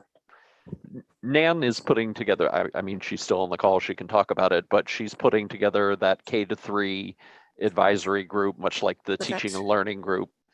And then they're going to have their initial meeting to chart the course, so to speak, about what they want to do, whether it's faculty meetings, school committee updates, forums, community surveys. And so, yes, there will be a forum. I can't announce the structure of that this evening. No, John, I had actually touched base with Nan about this, and my understanding is she is not putting together any group, that the the building levels will be working within their own buildings to deal with this, that this will not be something spearheaded. Because I originally thought it was kind of explained like almost like one of those teaching and learning committees. And my understanding is she's hoping it happens. You know, Sean does one at his building, Brian does one at his building, and it will not be district centered. I don't believe that's correct, but I see Nan has unmuted herself, so I'll allow her to speak to it. Sarah, you're absolutely right. When we had initially spoken, that was the way that I was envisioning it. And then John and I had an opportunity to talk a little bit more deeply about it. And we landed in that it does make sense to have an overall facilitator of the process. So I will facilitate the process. There'll be one member, an instructional support specialist will be a member. We'll have a member of student services. I'd love to have a school committee member on the team, and then both principals, 2 teachers from each school, and 2 parents from each school. And so I've outlined kind of a four meetings where there'll be a structure. Well, at the first meeting, like John said, we'll establish what is the framework and what are some of the things we need to plan for and execute over the course of the upcoming 4 months. So I just want to be careful that we're not getting off of this agenda item. So if anybody's got, I'm going to circle back to this piece in new business then, since it has come up, but just, to kind of pause there. And then I think there's going to be further communications about it, but I'll circle back in new business just so that we're, not getting off course. Megan, did you have a question? Sarah, when you decide about, I know there's been talk about calling MASC or Dorothy, but I would really like for you to call the AG's office, because it's not Dorothy or MASC that's the definitive answer, it's the AG. Sure. And they've been pretty clear with me that if 2 school committee members are discussing school committee business, something that's our purview, it needs to be posted, period. Sure, I can definitely reach out to them and have them give me something written. All right, so general consensus. What if I come back at the next meeting with and work offline with John with a couple of ideas, if we want to structure them with him, what his dates are looking at, if we want to structure them, at other times than his, what we'd be looking at, and kind of put out some more, a little bit more concrete. Because I think I'm hearing like, yeah, maybe this sounds like it could work, but not totally sure. So I'll come back with a little bit more concrete information, and we can decide officially if we're going to move forward with it. Works for me. Okay, great. That'll give me a chance to talk to the AG as well. So school committee goals. I wanted to circle back on this as well. We had discussed this at our retreat and sort of said that we would come back to it probably at this meeting. I think I'm almost positive these got dropped, our goals from last year. There's 2 pieces to this. One is we talked about evaluating ourselves on the goals that we had set last year. We then went offline after that, got a few evaluation tools. I'm going to send one out to the committee that seems kind of like, not too much, too in depth where it's getting to be like the superintendent's evaluation, but would provide a nice evaluative tool so that we can look at how each of us thinks. We did, so I'm going to send that out probably tomorrow, and then I'll ask maybe that everybody can look that over, fill it out, and send it back to, I don't know, Lisa or me or Megan. I know this has always been one of your babies, so if you wanted to take it, I'd be happy to give it to you by week or so, maybe the end of next week. Thoughts? I'll ask people. Is it just compiling ratings? Yes. Okay, that I can do if you need help. Okay. Does everybody think they can have it? I don't remember what the end of next week is or the beginning of the week after. The 12th is a Sunday. The 12th is a Sunday. So maybe the 12th, and it'll give us 2 full weekends, and it'll put it before the legal presentation so that we don't kind of get lost with it with the legal. Does that sound doable to everybody? So filling out the evaluations. And sending them to you. Why do I do this to myself? By the 12th. Yeah, that's fine. That's great. How about we send them to Lisa, and then Megan and I can determine which one of us has more bandwidth to compile the results. And if anybody else wants to compile them, just feel free to step forward. But send them to Lisa by the 12th, and then either Megan or myself will compile them, take them from Lisa and compile them.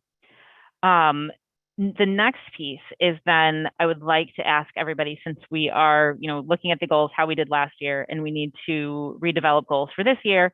I think we had the conversation at the retreat that we've met some of the pieces of these goals. Maybe some of them we met completely, others we met partially, maybe some we didn't meet at all in the opinions. But come back to next meeting with additional goal ideas or additional pieces to any of these 3 goals that we had for last year that might make sense to add, if we're, keeping the budget one, but we did, one piece of it. Is there any other pieces that we'd want to add as we look at other, is keeping the other pieces and adding to it? Am I making sense? So evaluation and new goals. So I'm assuming that the subcommittees are submitting their goals, and then if you have anything else personally that you want to have added. Yeah. But the evaluation will come by the 12th. The goals come to the next meeting on the 23rd. Yeah, because I was going to say we'll meet. I have to look at the calendar. I think it's like the 13th will be the next facilities meeting. So we just wouldn't have had our meeting to kind of get that together. Yeah, and that's a really quick turnaround for the goals piece. Sorry. Yeah, no, you're right. Yeah, so the 23rd for our meeting. Well, maybe just a few days before in the Dropbox. Yes. Whatever that Monday is. Okay, yes. All right, sound doable to everybody? Great. David, give us an update on the building. You're muted. I will try one time to see if share screen will work, and if it doesn't, I'll give my verbal update. So let me just see here. David, I have one queued up so I can share my screen if it's the drone video that you would like to show. That would be great, Dr. Bucky. Yep. I'll pause on that and let's go. Is it set music, David? I couldn't figure out that. Drone and music. There we go. Can everyone see it?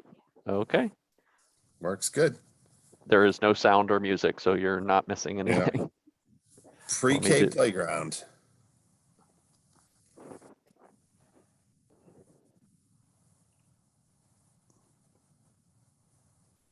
I think it's loading.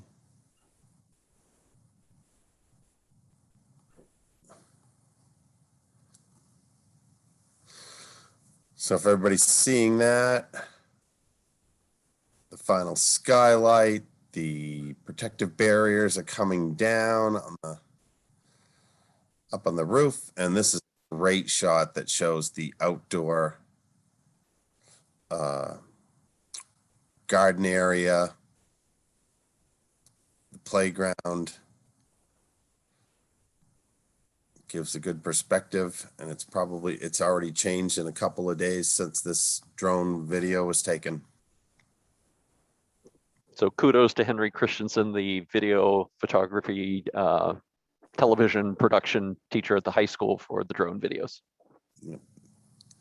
Thank you for that. And I think I'll just go right with, the committee is already planning for the weekend ahead. Pretty much the project has been working on Saturdays since March. And so the flooring contractor is one of the key projects that needs to be finished up. And it's hard to do flooring when you have other contractors in the building. So they'll be in finishing up main entries and corridors, and the final painting of areas and classrooms on the first floor and second floor, and punch lists are taking place, the final cleaning. So what happens now is they're literally going room by room. They'll be doing the final cleaning and closing the doors on the top floor and going down to the second floor. And the wood flooring contractor is going to continue to finish the work in the gymnasium and doing the logo painting on the floors. So we are looking towards getting our certificate of occupancy the week of September 23rd, and everything is on track there. Next week, as I mentioned, Chip Osborne's coming by for a visit, but it's going to be the start of the sod going down on a lot of the landscaping. And we're just kind of dotting our I's and crossing our T's right now with a lot of the work that's going on. And I just wanted to mention earlier, we were talking a lot about, Todd and his staff and what's been going on with the opening of schools. At the same time, Todd and his staff have been actively engaged with the team. And I see Dr. Bucky nodding his head. There's so many systems that his, team need to understand how to operate when the school's opening, and Todd's just been doing an outstanding job. And I just want to recognize Todd as well as Steve, with all of the technology and making sure that's going to be ready to go when the school opens. And it's really been a good team effort from Todd and Steve working in those areas. So, the progress is moving forward, and I think we're excited to see the final outcome. We're still clearly on target for the Wednesday after Indigenous Peoples Day. And then with getting our certificate of occupancy will allow sort of that soft opening to allow staff to be in the building and teachers to be in the building and to have a 2-week move. FF&E has been coming in on a regular basis. That's on schedule. Left Field is doing a really detailed inventory process to make sure that we're getting all the things that we need for the various classrooms. And so that's working out very well, and that's on schedule. And we're getting ready to button up the kitchen. So there'll be some final testing with the kitchen, and we can get in there with that. And it's really coming together. So, and as you can see behind me, the lights are on, and the administrative area is just about finished up. The desks for when you come into the school, that's a very customized area for admin and staff, and that area is being finished out, and it's all really coming together. And right now it's just a matter of going through a lot of the affidavits and things that are required to get the certificate of occupancy, some of the final paving that's been taking place on the streets. The streets look great. The town paved a large part of the neighborhood. The project finished up the paving on Saturday in front of the school and the sidewalks, and it's just really all coming together really well. And last but not least, the project continues to track with a budget, I guess you'd call it a surplus, but we're still maintaining about $1.2 to $1.3 million of funds that have not been expended to date at this point. So. Great, David. Thank you. Good news. Megan, I saw you unmuting. You want to say something? Yeah, well, I just want to say, the last time I was up there, I think was April. So to see that playground structure and the outside area really come to life, David, it looks great. And I've noticed also you've had this background for the past few weeks, and it changes every time you're on a call. So I love those. They look like buoy lights, installed now. So it looks great. It looks really great. Yeah, and I think it is the theme that we went with, and Sarah was involved in this with with the colors, the flooring, and RDA has just done a great job of incorporating the nautical theme. And I really don't want to give away a lot of it on some of the pictures. There'll be a lot of shock and awe that is just, even some of the things that I see week by week. It's just amazing with the theme and how that comes together. But I also want to just recognize, I know there's a small group here, but Ralph Wallace is the vice chair of our committee. And, Ralph has a full-time job working for the state of Massachusetts and as a consultant in construction. And Ralph has just been an unbelievable asset. I know Dr. Bucky knows this. I know Michelle Cresta knows this. And he's been on site, if not 4 days a week, 5 days a week. He's there on Saturdays.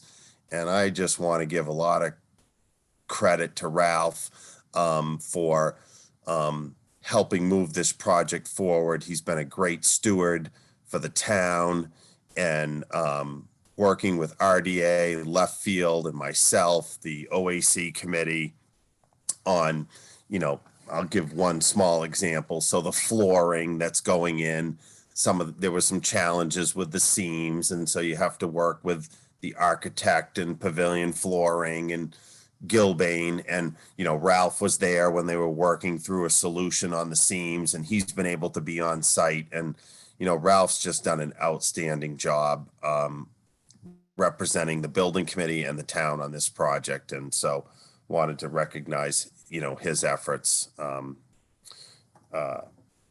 going forward. And thanks to Ralph. Yeah, absolutely. Thanks, David. All right, that leads us to closing business. New business that sort of popped up. Nan, did you have anything else that you wanted to add about the K-3 schedule group and any kind of communications or anything around that? I don't think so at this time, Sarah. I'll wait and discuss it with John and see when it would be appropriate to put it on an agenda. Great, sounds good. And thanks for your continued work on that. Megan, did you have something for new business? Yeah, I could send an email on this too, but since we've got everybody here, is it possible to get subcommittee meeting dates for our next meeting or our first meeting in October? Because I'd love to get them all posted out on our website so that we can make sure the community knows when to expect those. That would be great. Sure, yeah. So by the next meeting on the 23rd, the next regularly scheduled meeting, pick the date and time for that each month the subcommittee will be meeting. Yeah, or if it's going to be more regular than that, but yeah. Yes, yeah. All right, any other new business? Okay, there was no correspondence, so I will adjourn us at 9:13 p.m. Thank you, everyone. Have a great evening.